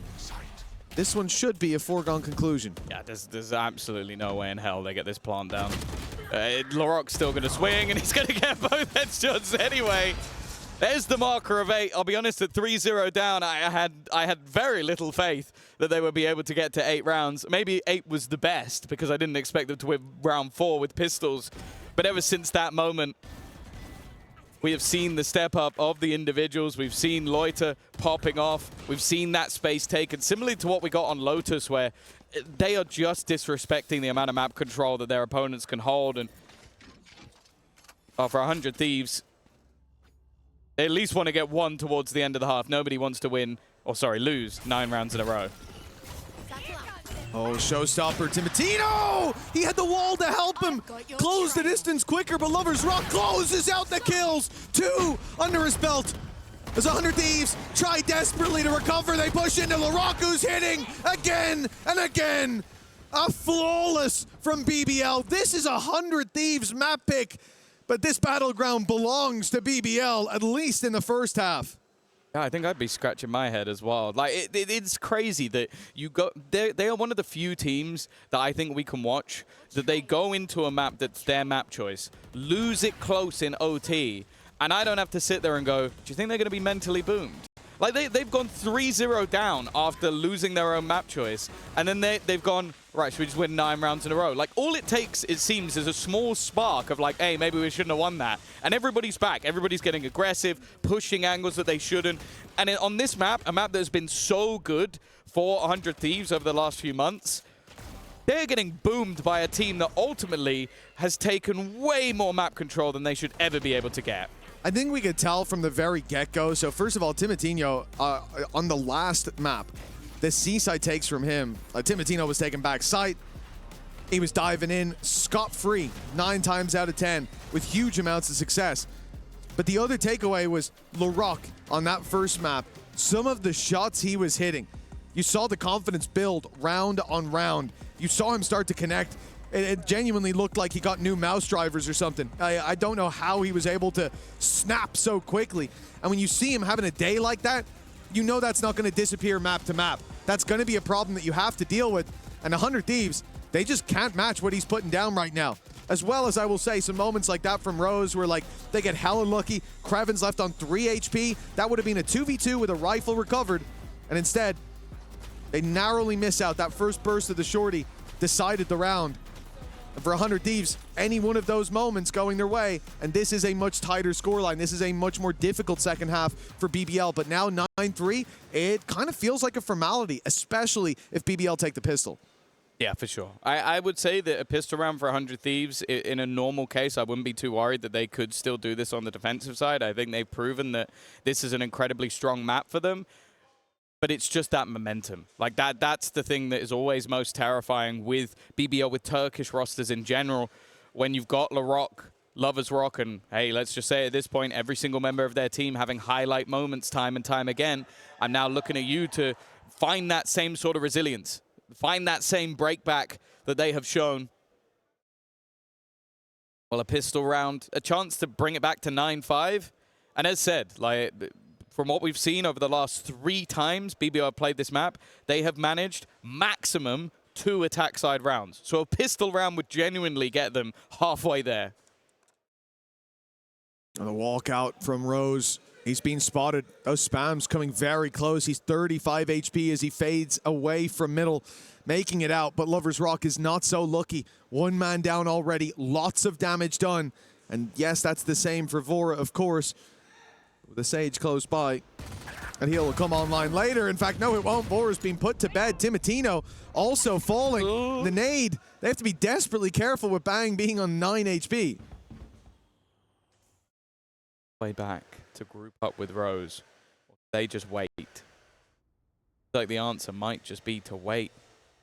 With how far he's got, yeah, they're going to go all the way back around the spawn. The only thing will be if Rose overplays his hand, but I think he's playing it perfectly. Into that spawn position. Cryo definitely got some doubts, but do you check to your right?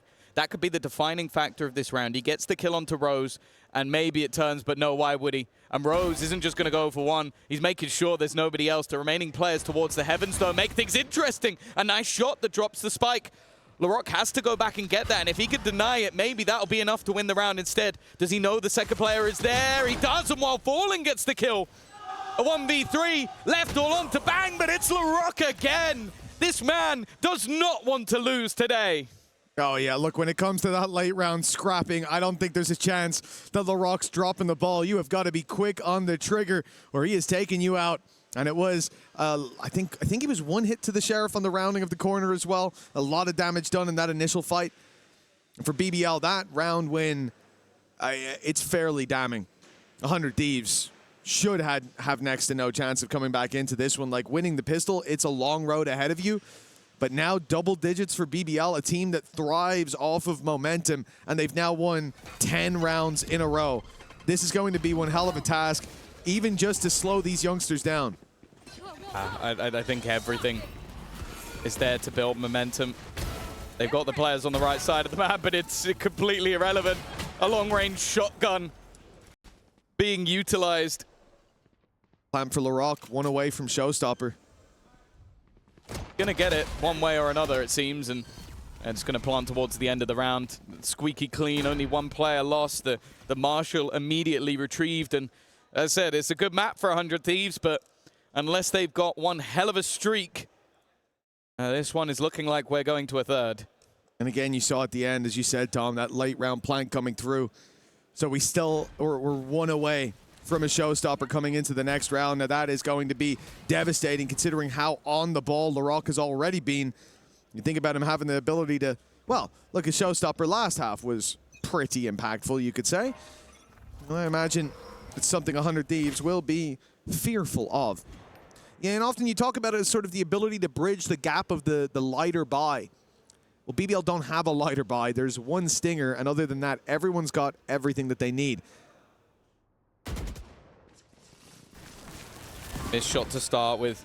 That's not what you want to be seeing. And of course, a man who literally isn't missing right now is LaRock. He might have just ended the round already. 100 Thieves have to make a decision, and that decision is made for them. They're being pushed, but they brought it back at least a little bit. Heal will be there for bang. And honestly, although this is a plant and a man down at this scoreline, you got to go for it. There is no saving, yeah. Maybe we can win 9 in a row. Not often going to work for LaRock. He's securing the round. He's making sure even if they do cancel this retake, there will be no opportunity to carry those weapons through to the next round. And the time, surely already too far gone. Certainly with 2 players having access to heaven, with the plant being that open, smoke goes down. It's going to be an attempt to just stick it. No, they need to stick it, surely. There, finally, the stick's coming through, but it should be too little too late. The time already too far gone for Asuna. They let go of it. You had to. Indeed. Forced into it, and now BBL in with an opportunity to close this out in extremely dominant fashion. Yeah, well, it turns out if you get a lot of rounds in the first half, you then win the pistol in second round, and then you win the bonus. By the way, in the last 3 times they played, this will be the most attack rounds they've actually managed to achieve, and they've only played 3 of them. So, yeah, I think a squad that has hit their stride at the perfect moment, 100 Thieves on their own map choice, have gone completely missing. But you know what, Mitch? A fantastic time to take a pause. You always say that. 9 rounds down. You always say that. You know, let the opponent hit 12, look, call your pause. I learned my lesson. Love it. All gamers have proved to me that even if you're facing against map point, you need to win, what was it, 7 rounds in a row. Sometimes you take a pause and you win 6. Well, maybe in this time, they'll take a pause, and they'll win 9. The music got me a little bit excited. I can see that. You started to believe in your own BS. I love that. Yeah. I love when that happens.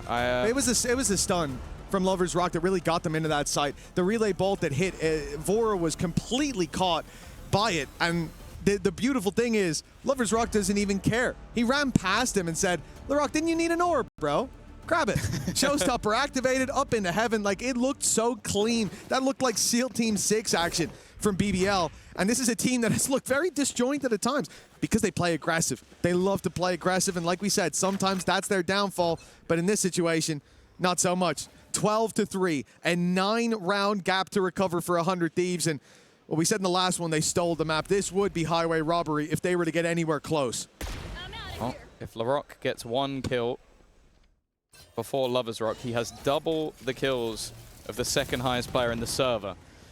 That's all you really need to know about how this game is going. We saw this yesterday, that Larocque just hit a different gear to everybody else. There was a reason why, even when they were the Ascension champions, that teams came looking to see if they could steal this youngster away. He has the potential to be one of the best players in the world. And right now, you are witnessing exactly that. Even still, though, Rose going walkabouts will be lost. I think for 100 Thieves, even just not losing 13 rounds in a row would probably help out the mental a little bit. They've taken that pause. They've got some inspiring, or I hope inspiring, words. I don't think they get the music, Tom. So, you know, it'll have to be, the speech will have to be a little bit better without that backing track. Nade forcing him into the open. Asuna's dead. Vora ain't going to last long either. It's Larocque again. I said it, bro. I feel like we need to check his drivers. Something's being installed. He is playing in a way I've not seen in a long time. Word.exe's got the whole PowerPoint loaded in. And for 100 Thieves, look, okay, at least Timotino's here. He's holding the cross. Will he deal with Larocque? Of course he won't! This guy is on a tear all day long. We saw it 5 rounds into the last map. He was hitting shots that we don't see all too often. And a good game turns to a great one as BBL, they rely on Larocque. I thought the game was over, and of course it is! 4 for Larocque, 13-3, and decimation on map number 2. BBL battled and brawled on the first map, but the second was a straight execution. Well, yeah, you have to wonder now, would this have been a 13-0 if they won the pistol round? That is 13 rounds in a row for BBL. A squad that, again, lost their own map choice. He's trying to continue their successful ways against BBL, who have been on fire. So easy on the eyes to watch with their gameplay. Let's see how they do it with 3 different sides to attacks on Haven. For the call on our final map here, let's send it back on over to Tom and Mitch. Easy on the eyes, Tom. Funny, that's how I describe Dagon, but it's time to get into this matchup. Map number 3, after a dominant bounce back from BBL with the backbreaker on split, now there's an opportunity for this to be the saving grace of this series after a shaky start on their first map where BBL, they were 4-0 down, they bounced back, and it was resurgence after resurgence only for it to end in 100 Thieves' hands in overtime. But after a dominant map win, the question now that you said you never ask of BBL, can they bounce back from a loss like that? We now ask of 100 Thieves. That was their choice, and they lost 13 rounds in a row. Yeah, I think most of what we will have seen in the break is not going to be about strategy coming into this map, or like the plan that you have overall, or what you could do to beat BBL. It's mostly going to be about making sure that the team are reset and ready and raring to go, because to go 3-0 up and lose 13-3, that's not an easy way to bounce back. A lot of damage done early, but the first pick did go the way of 100 Thieves, but look at the HP. It's going to be at least Arsenal able to heal himself up a little bit, but they're walking into an aggressive position from Kreven. Feel like he needs maybe slightly more than one, but he's played it so well. He's walked past. He looks the player a little bit deeper. The next one should be for free, though. Now the smokes are gone. Players already in position. And this pistol round looking a little risky. Speaking of risky, Rose has just jumped out the window. There can only be one. That I couldn't believe when I saw him stood on the edge of the ledge. I thought there's no way. I thought he was going to wait for his teammate, not just jump. The thing was, the timing could not have been better. The second that he dropped, his opponent turned away. Look, Asuna, the literal second that player emerges from the smoke, Asuna has just turned to look at the spawn, and so Rose gets a double for free. 3 in the pistol for the ag.al, and well, we had our conversations about slow starts from Rose. Anything but that.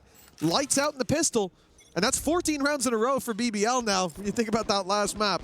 For 100 Thieves, This probably isn't where they have that road to recovery well paved. They are coming in with just pistols, a very light buy, and even two kills is now getting... Oh, this is getting spooky.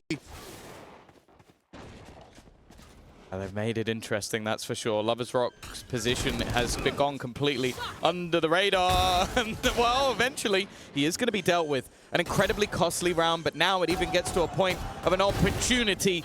Never mind. Creven there to save the day, make sure that that one doesn't get too far out of control. And although it's incredibly costly and a good round, it's still a round for BBL. And I kind of want to give you a little bit of information. You know what's good about being in the venue, being around the players? Is sometimes you bump into them, maybe on your way to the bathroom. And one of them, who was running, as he does in-game as well, was Lovers Rock. And as he ran past me, he went, how was that, watching the best player in the world? Talking about his teammate LaRock, obviously. Yes, yes. And my response was, are you sure he's not cheating? Because that performance, I think he ended up on like 470-something ACS, 29 kills. I don't think he's had to do anything yet. That was the hero op. That's the op in this buy. I just don't know what I'm watching sometimes. He's got the best player in the world in this team, wasn't he? They go from being such a well-oiled machine, 13 rounds in a row with, yes, some shakier performances, but a lot of aggression that was tempered on Split. We talked about how different Split and Lotus aggression is because there's less space, there's less avenues, and this time he shift walks through a smoke with an op. Yeah, listen, Rose is pissed right now. Decent damage, all things considered. Wow, it's like, what is this guy? Lloyd, has LaRock got his hand on his mouse? A wrap around, now 30 HP, a chance to make this incredibly close. That's 3 kills already. A third found, but a fourth might evade him. Bang!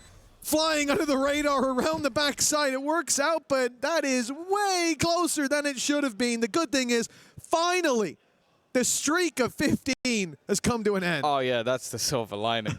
I'm pretty sure they inted the beginning of the round and then just basically were like, okay, now give Loiter a chance to try and clutch that one out because, yeah, it just got wrecked in the initial phase. And then this guy, it's like he toggled, just starts wall-banging players with a sheriff, like the individual aim. But, yeah, I genuinely, it does feel like it's important. If they had lost that round, I would have basically just called this series done.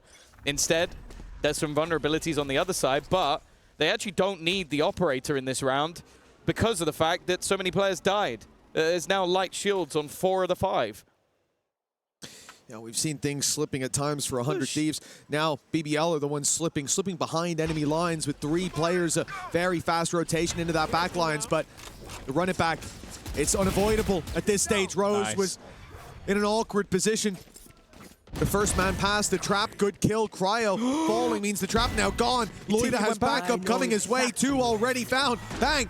He was about to take that fight on shore, but realizes he has to group with his team, but they have no safe haven to fight from. Down below in hell, they've got trouble for Timotino. He's able to at least get one. But stuck in the backside, surrounded. How he's still getting out with more! That's a huge round from Timotino, right when they needed him most. Pressure from all sides, but he fights back on every front. Yeah, he's jumping up, celebrating as well. He's getting loud. He should be for that round. I think they need to. That's one of those ones where it felt like it was slipping away from them. The fact that, again, Loiter, he actually catches Asuna as he is coming back from his ultimate, and it looked like that round was about to crumble away up until Timotino clutches it out, brings it home, and levels them up 2-2. No crazy streak of rounds for BBL in this scenario. But you always have to be careful versus those pistols. We saw it. The way they started that streak was with the pistols.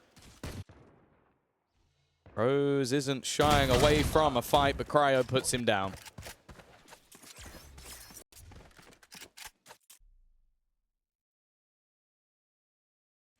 As much as we often write home about these rounds for BBL, about players like Creven, I like the attempt to spam the drone going through. Considering they're spreading out like this, playing the default, it's not somewhere I'm anticipating a lot of impact. Interestingly though, the cage up close with a trap down below, they're never going to see that coming, but it doesn't get the reveal off in time, so no punish, and now the reveal in the corner leaves Creven isolated and dealt with. Loida dove on the backside. As we said, not a whole lot to work with when it comes to this round. In general, you see how quickly they crumble in the heads-up duels. The backstab from Asuna. Oh, I was going to say that one should be even easier, but 5 HP. Lovers Rock gets a chance to make this a little more costly on the exits if he wants. I do think, though, as this round goes on, 100 Thieves are just going to leave if it comes down to it. They're not going to be baited into going down to the spike or anything like that. So in terms of actually getting damage, it will be difficult. That's a good start. No one else one-shot, though. Unless it's a headshot, of course. Now waiting to try and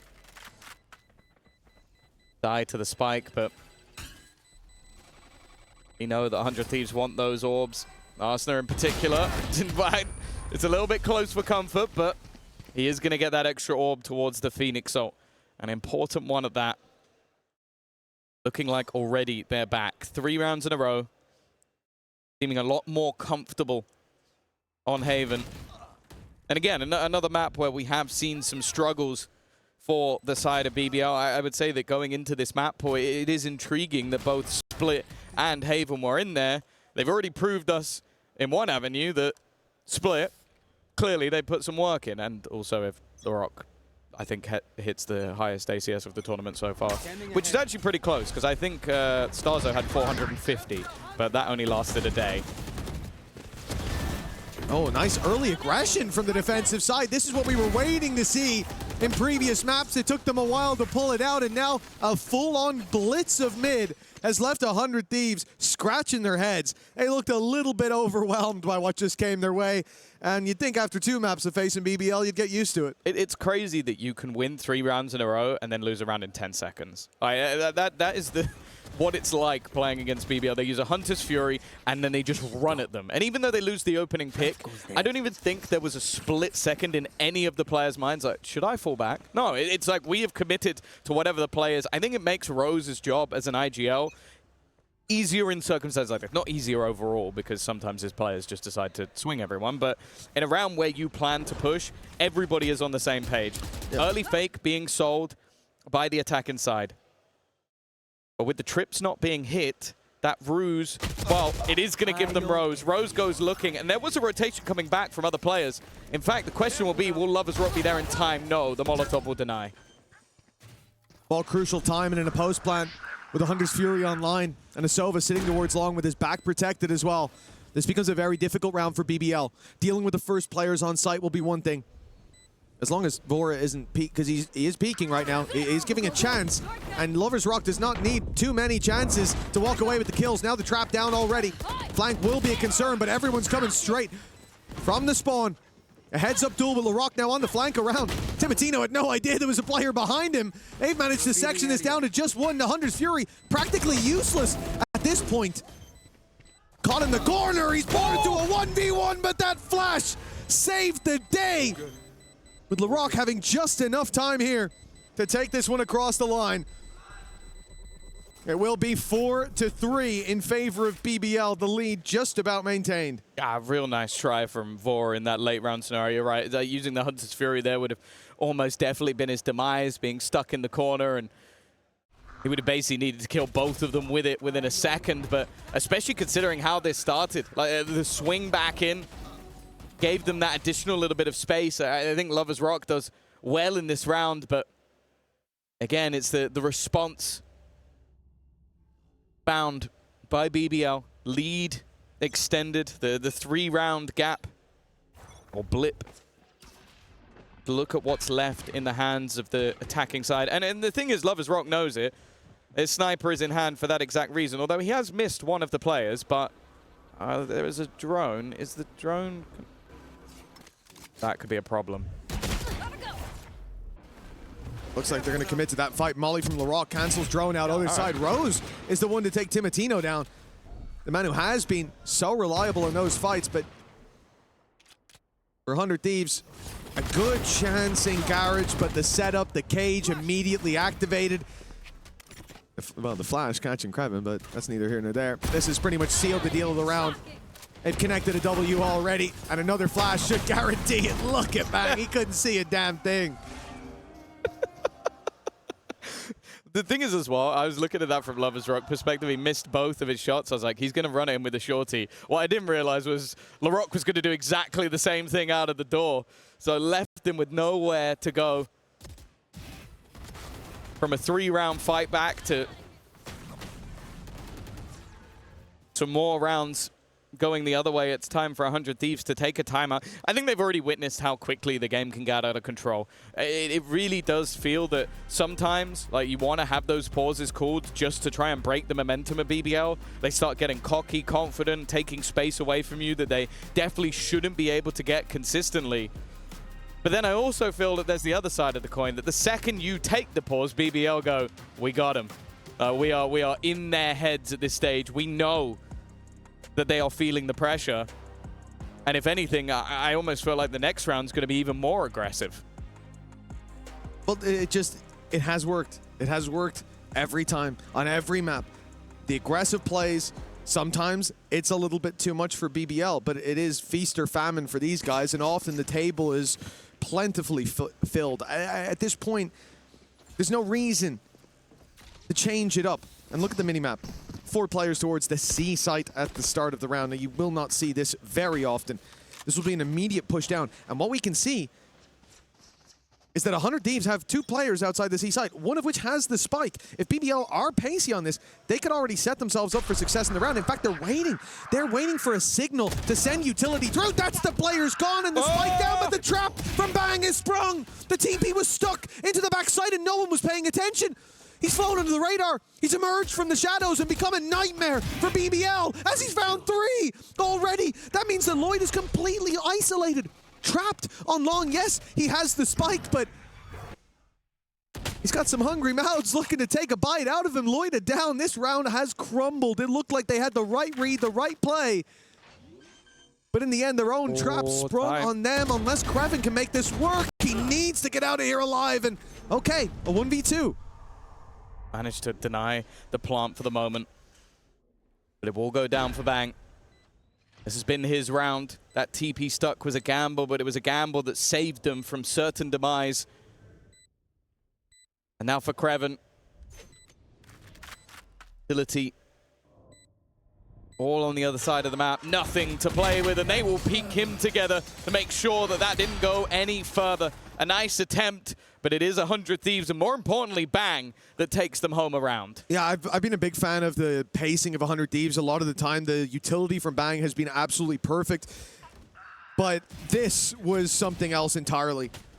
Just so pigeonholed in on that one position. They go towards C long, C players there. They've got utility ready and lined up, and they're throwing in hot hands.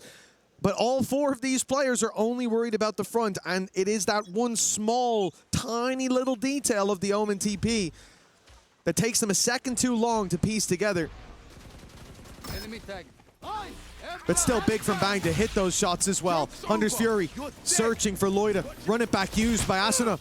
Kraven might be tagged a little bit, trading out the run it backs, but they will indeed keep Asuna away from the big punish. And Kraven still hasn't been detected in the corner.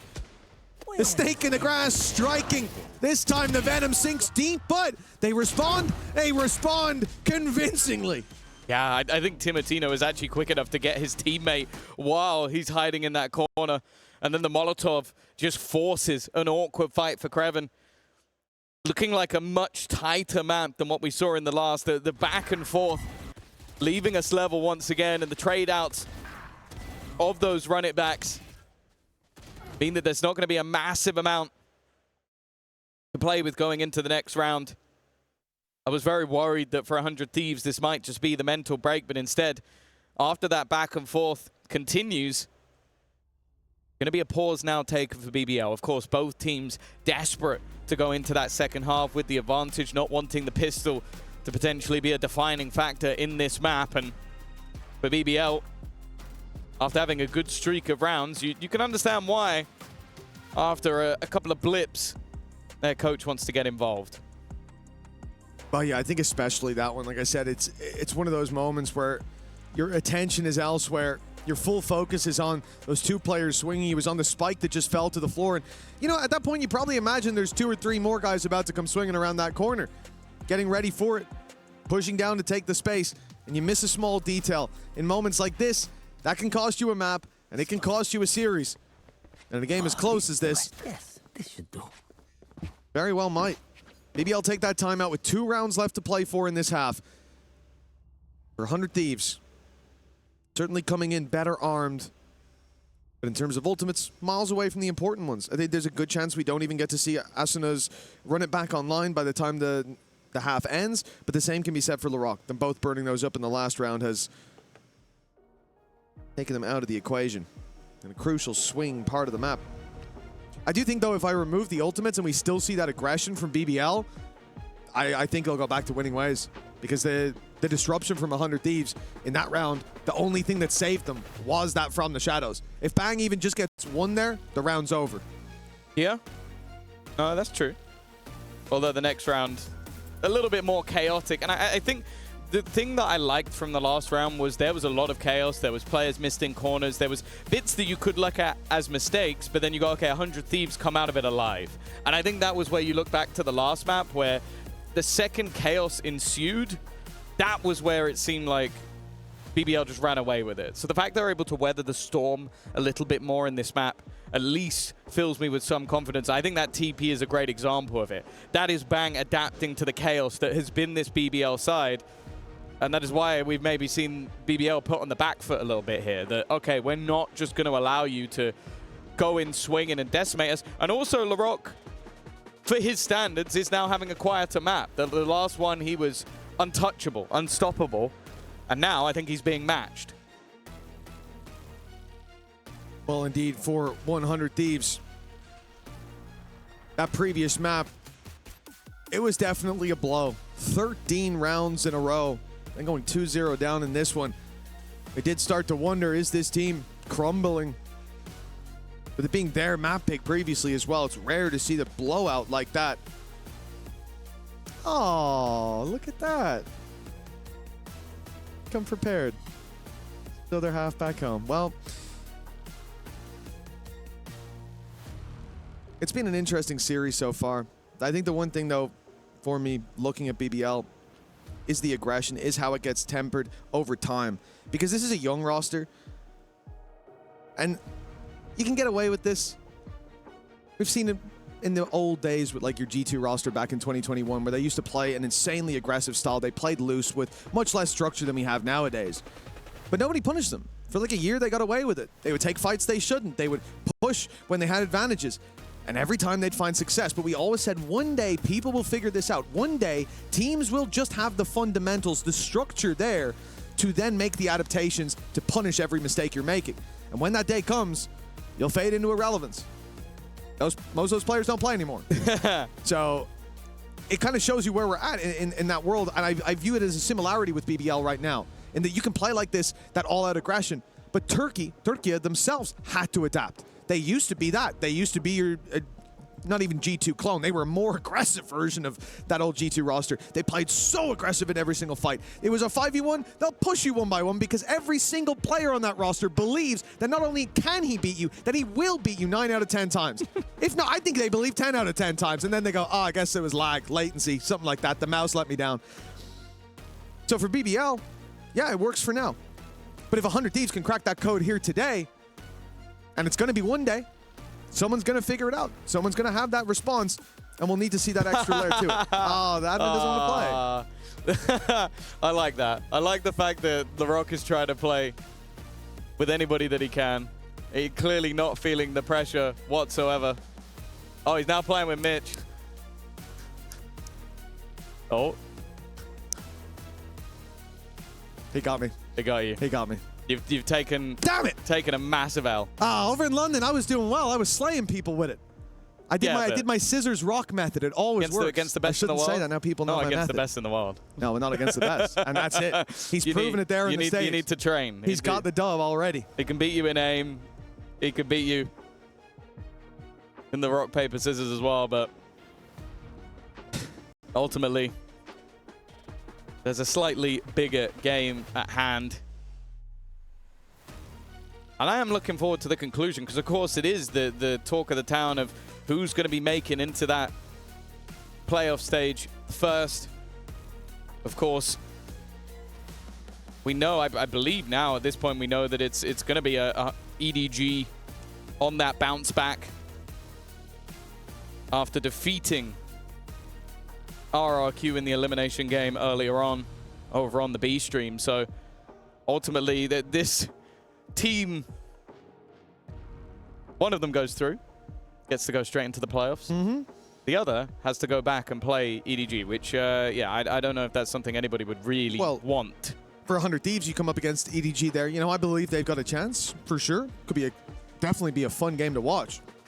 But facing EDG in the lower bracket, that's not somewhere I want to be. And then for BBL facing EDG in the lower bracket in a rematch, yeah, that's definitely not putting a nice taste in my mouth. I don't think anyone wants to be down there, and I think for most people, maybe with full roster, EDG should be running through that upper bracket run. So for 100 Thieves, for BBL, this matchup, yeah, we've got a second chance, but that second chance is a chance to outswim a shark. Now it looks like we're getting fist bumps down on the stage, folks. We might be ready to roll pretty soon. And indeed, we are already underway. 1:35 on the clock, and aggression from Lovers Rock. He's been caught this time, but he's got backup. Rose, the second layer to him. They're suspecting it. The Molly's caught him. He's dead to rights. He's taken full health bar from the hot hands. Oh, that's a devastating way to kick this one off. They're in a 5v2. Yeah, a little bit of karma, maybe. You've given the game away with how aggressive you're going to be, that your opponents are starting to just throw utility into smokes. I have the spike. But either way, like they might continue in towards the remaining setup. Kreven and Loiter, this would have to be an impressive hold. The drone already going through, likely to give the game away, and already Kreven distracted, leaves Loiter alone. They could just leave and go back the other way, but they want to send this man into the dirt, and he's having none of it. Running out of the site, the round all but concluded, and 100 Thieves will take back the lead. Well, disgraceful you don't believe in the Loiter 1v5 Ninja Defuse. I do not. He was just getting the weapon for the Ninja Defuse. Now he thought it was planted on C. It's a little mistake. He'll figure it out. But obviously saving this weapon through to the next with the state of the economy is very important. But hold on, there's a player very close. Now he's whiffed on him. This should be it. Lloyd has got to run for the hills, and he has no chance of escape. Asuna right behind him for the flawless round in 100 Thieves camp. That's got to feel good. What a bounce back. Yeah, and it has been a constant back and forth throughout this map so far. Of course, the pistol taken home by the ag.al, but this is the fact that you can see that throughout this game, 100 Thieves have had to be more prepared for the opponents just taking these risks through the smoke and shutting down both Lovers Rock and Rose within the first few seconds of the round. Felt like a domino effect. The buy that's coming up here is maybe not the greatest, but it is still going to be rifles across the board. And again, 100 Thieves are in the right place at the right time, watching for those players into middle. An early shutdown, but Larocque has quickly found a kill back. He's denied the ultimate and is still going. Finally, they've managed to deal with him, but it is just back and forths all over the shop. The TP taken to the A site, steps close as Rose is already at the gates. He's closing the distance. He's right on the site. He slipped past. They have no idea. The paranoia does nothing. And now out goes the drone to see the last, to mark him. Marked for death is Cryo. Rose single-handedly solving the problem that was that 2v2 and putting us neck and neck at the halftime. Well, correct me if I'm wrong. That is him winning the first round and the last round of the half. 3K in the first, yeah. And then doing not a lot in between. He finished 7-7, so that's 5 kills. Oh, it was a 3K and a 2K. Rounds, and then for the rest of the entirety of the half. But hey, if you could win your team 2 rounds as an ag.al, I don't think that's too bad. And of course, will leave us level. I think ultimately, you're going to look at this and go, you win the pistol and it ends up 6-6. It's not the greatest of halves for BBL. I think a good recovery from 100 Thieves, especially when you see that 3-round streak coming in. You might start to get a little bit nervous, but I think they've done well where they utilize their pauses. Both sides keeping this one close. And of course, you go back to map number 1 and OT defeat on their own map choice for BBL. Very easily could have taken this one in two, and I unfortunately won't be saying the same for 100 Thieves, who really struggled on their own map choice. But I'm glad to see that that hasn't boomed them. That they are back in this map and back in this matchup, and as said, the victory will take them through to the playoffs, which when you think back to last year, BBL with a completely different squad did make it. 100 Thieves in the group of death failed. It would be new heights for them at EWC.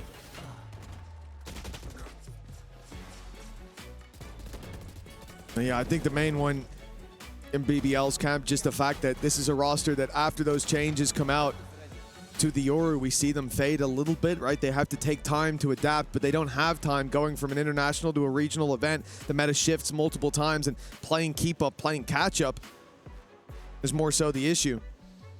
They can prove that they're still a team that can make those deep international runs with just one map here. It'd already be solidifying themselves amongst the upper echelon for what wouldn't be the first time this year. That's when you call it proof as opposed to circumstance. We certainly know they're capable, but after that second map, gotta be honest, I thought it was a definite. I thought they were a shoo-in to take this across the line, but 100 Thieves have dug deep. Timotino's been very impressive as well today. I think especially on Lotus, like his raise there was fantastic, or sorry, the Waylay was fantastic there. Raise on the previous, and now here on the Neon, finding that impact again. But Kraven last two maps for BBL has stepped up. He's been such an important sentinel in terms of staying alive, but now putting up that impact as well. As Sheriff is starting to sing. Although here, he has got the Bandit for the pistol.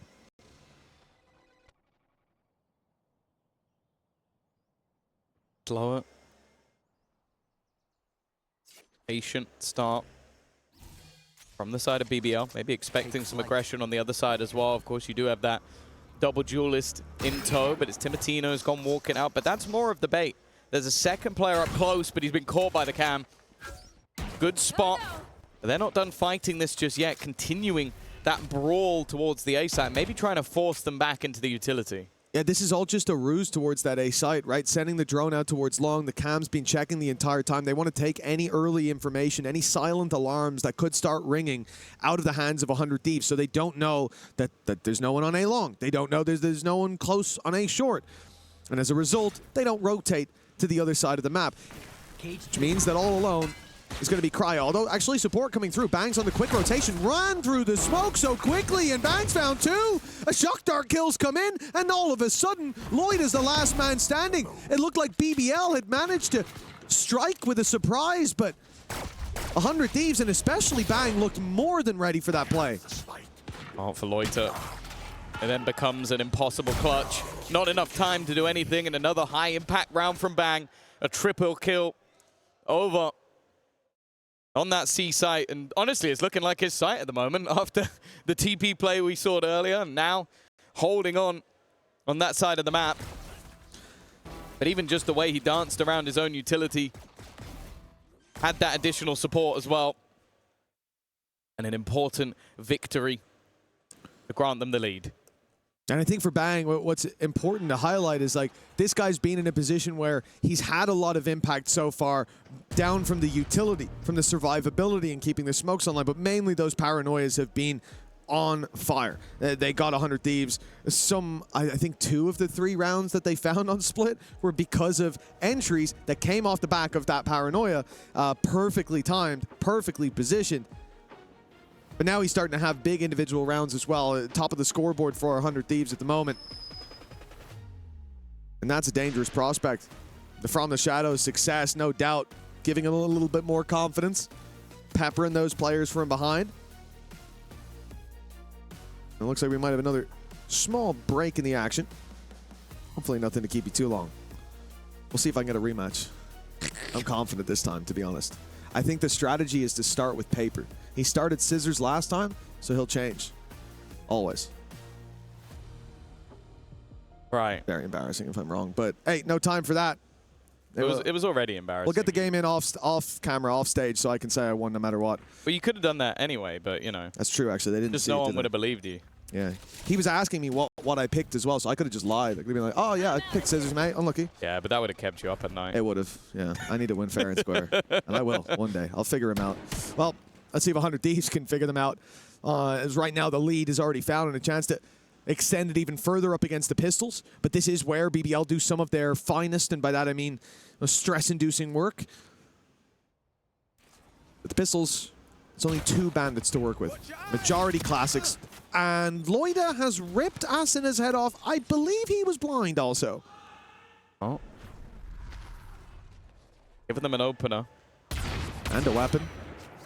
A few spam shots going through. 3 players will be on this A side of the map, but it seems like BBL want absolutely nothing to do with it. And a lot of this is just being covered off by utility. Go, go. Already spamming a couple of bullets towards the dart, trying to hold players to that side of the map, and it has done exactly that. But now they need to get running. They need to get moving. As Cryo's here completely alone. Bear in mind that Spectre has been put into the Neon's hand. A good trip will get 1, but it's an immediate trade back. Solid work from Larocque. The plant being baited to try and get somebody to try and swing if they were close. Instead, though, the shock dart will come through.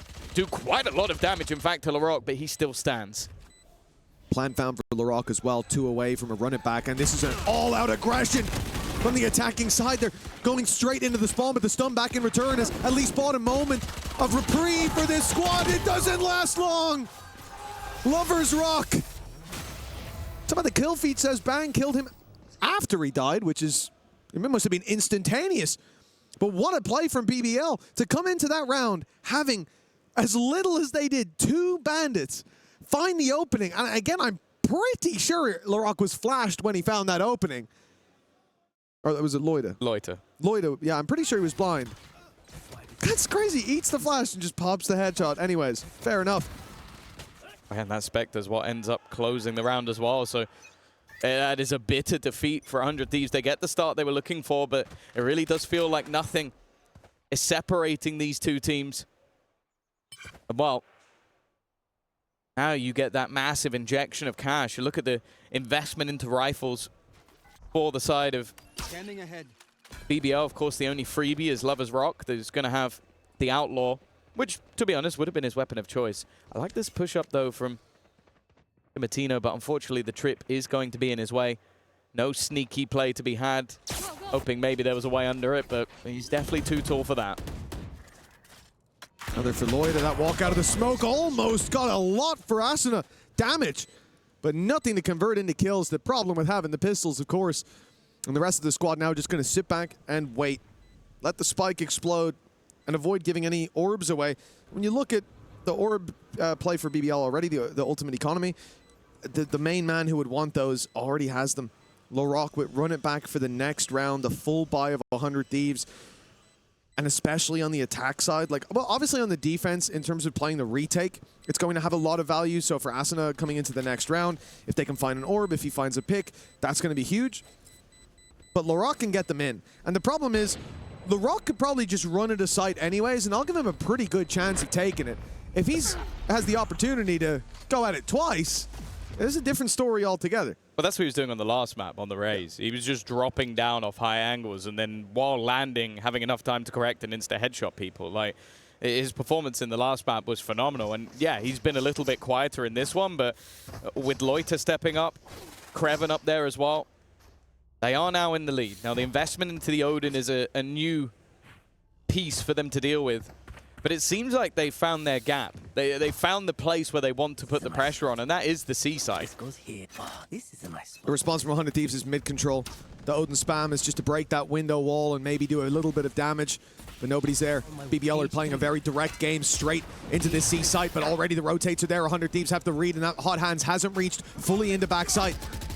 Run it back now, online. Larocque already tagged down to 46. The flash, though, might get him an opening. Never mind. Bang and Vora. With Rose and Lovers Rock down, they might think about leaving this site, running for the hills, and that's exactly the port of call. Problem is, the cam saw them, and Loida gets spammed to death, leaving Larocque to do it all. A 1v5. Hey, listen, I said second lease of life. This guy would be dangerous, but Not against these odds. Yeah, fantastic hold. The initial delay, the catch of the flank immediately, and then just the pace at which we saw that rotation come in from 100 Thieves. Even though they left one man alone on that site, they felt incredibly ready to make that move back in. Look at the time they actually pushed the backside. There's already about 4 players ready and waiting for BBL to try and make that move.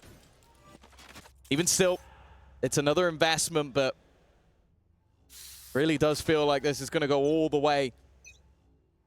Neither team really able to find a steady footing just yet. There they are. Oh, Timotino has taken a lot of space and hearing a lot of steps. The rotations are already coming towards this A site from 100 Thieves. It's Timotino. They shouldn't expect him this early to be tucked in that corner, but they've seen him. Rose spotted the edge of him, but unfortunately couldn't land the shot. And so BBL now, having lost all that space in mid, you can't really just commit to the A site. You know the rotates have probably happened. You have to kind of re-clear that mid space so they don't have an immediate flank on you. And with no information towards the C side either, BBL are playing this round blind because of how this round started.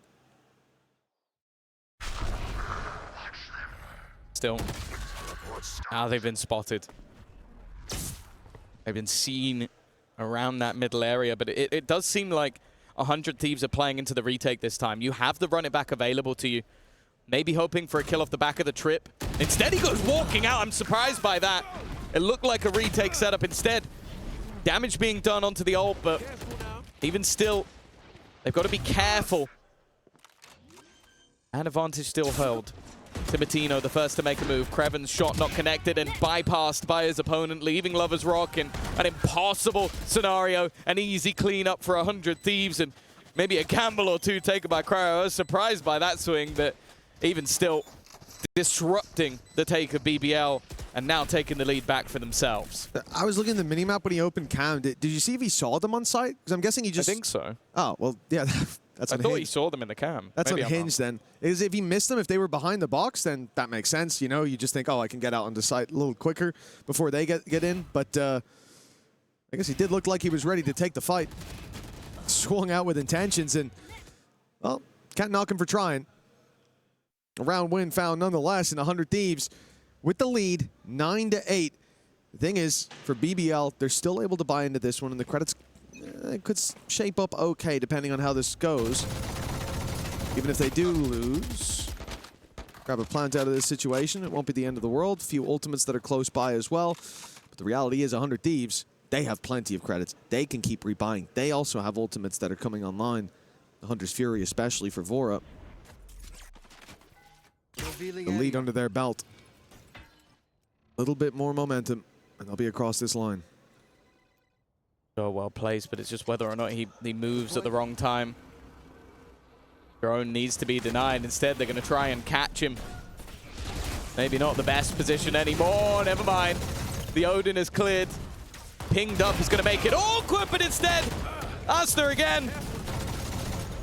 This is looking like a complete shutdown, and now they're almost tempted to get aggressive to clear out those remaining couple.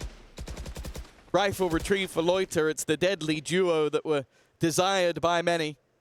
But turning this round seems impossible. They are boxed in. Yep, and now they know it. Timotino striking from behind with the operator. Puts it down to just LaRock with 4 players on their way. And a very good idea of exactly where he can be. If he doesn't even get spammed behind that box, I'll be surprised. And now he certainly will. Asuna takes him down for double digits on 100 Thieves, and they do it in flawless fashion.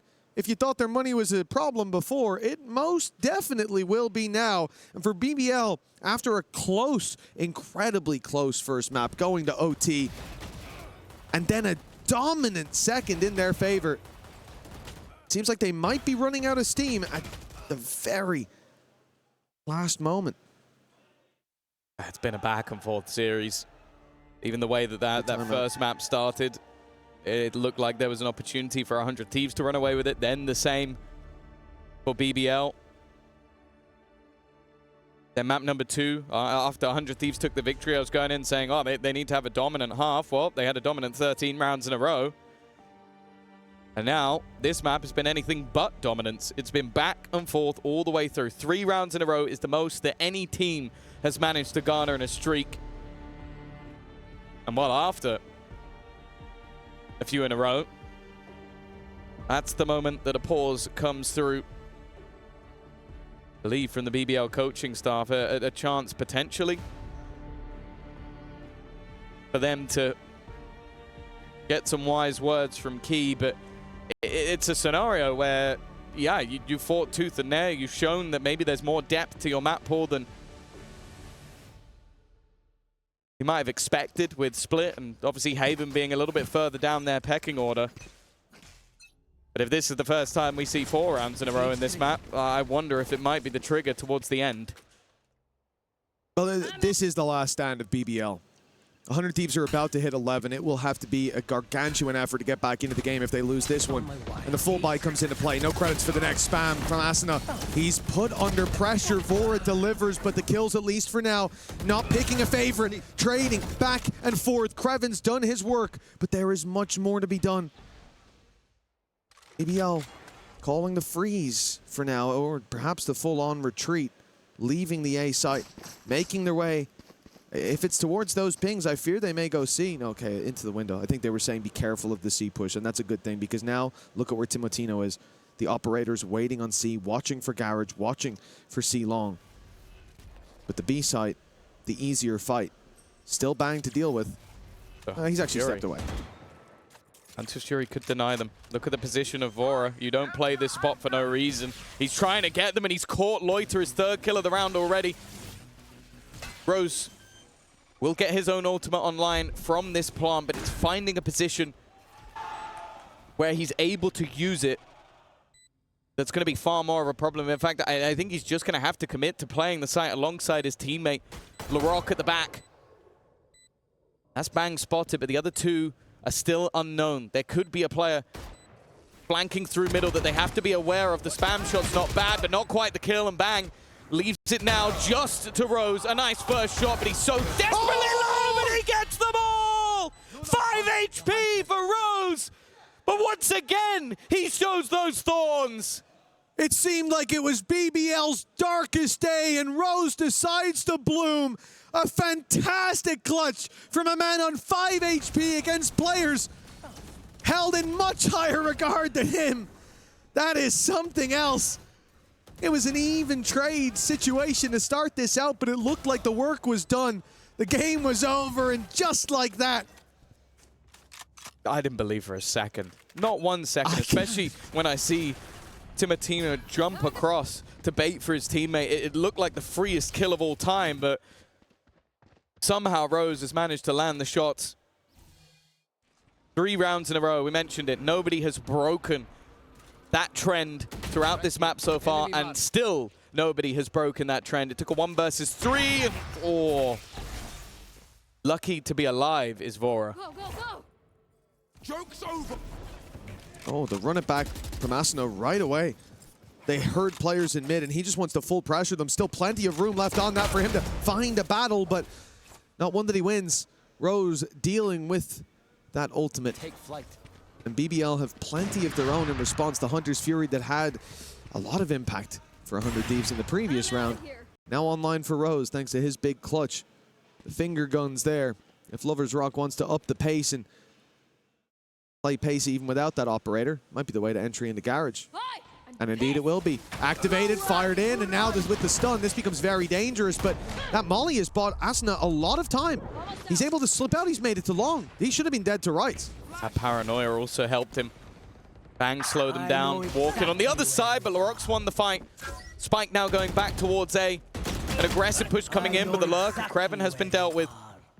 Leaves things back into a 3v3 scenario. Now they know exactly where their opponents are sitting. The aggressive heaven spot was bait, but Rose has been dealt with immediately. Puts them back. A 2v3, another clutch scenario needed for BBL. It was a big round for Larocque, and now Lloyd is joining him. Blinding. 2 versus 2. Bang and Cryo to find, and they're split as well. They're coming from different sides. Time is against them now, ticking ever quicker is the spike. The timing for Bang perfect as he catches Lloyd, and now just LaRock left to deal with. Caught in the corner and taken out with plenty of time left. 100 Thieves. They managed to make it all the way to 11. They definitely got a little bit spicy in the middle, and a good recovery towards the end of the round. The breakback's also going to cause massive issues for the economy of that BBL side. Bear in mind that only a singular player survived in the last round. They were having to utilize Guardians, etc. And with advantages found in this round, they weren't able to capitalize. Even the shots connected, it was just timing of that push through the smoke. And you can see what they've had. It's LaRock with a run it back and a rifle. Everybody else will be down to the pistols. They're going to need him to have a lights out round. This, if ever, is his moment. All eyes on LaRock. The Phoenix with the ult online. And in fact, this push towards the seaside, it started well. They've actually managed to send Timotino backwards on 40 HP. Creven falls, unfortunately, but that rifle of LaRock is all we're worried about. How much can it get done? It's being caught by a trap. More time delayed, more time wasted. The op now fires, but it catches him as he's fading into the mist. Oh my goodness, the shorty came out for Timotino. Cryo rushed in for a big side swipe. And what looked to be a scary round with that run it back leading the charge with the op shots missed with the damage onto Timotino ends up as a flawless. They are set up and ready to close out this map. The third and final in the series. They've had to fight tooth and nail to claw their way through their maps, with Split in the middle being a different story. However, if they make it into that playoff stage, I don't think they're going to give a damn how they got there. The main thing is making it there, having that extra preparation time for what will be coming up next week. And for BBL, they are a round away from having to try and fight versus EDG again. It's a faster pace, but Cryo again living for the moment. Caught the push up from Bang. It's going to be an interesting one, and he's found another victim. Leaves another disadvantage TP to the other side of the map with the spike, in fact, from Loiter. Mates are nowhere to be seen. They're waiting for the rotations to be pulled. I'd be able to get a plant that, I don't know, I feel like it would leave me confused, and I can see everything that's going on. It's too risky as well. He has no idea if there's a player close to him in heaven. You plant, he kills you, nobody can stop the defuse. Have to wait for the rest of the team, but the problem is the longer that takes, and they don't know if short or long are clear, they have to take their time. But now 100 Thieves start to realize they're not going to keep 3 players outside C.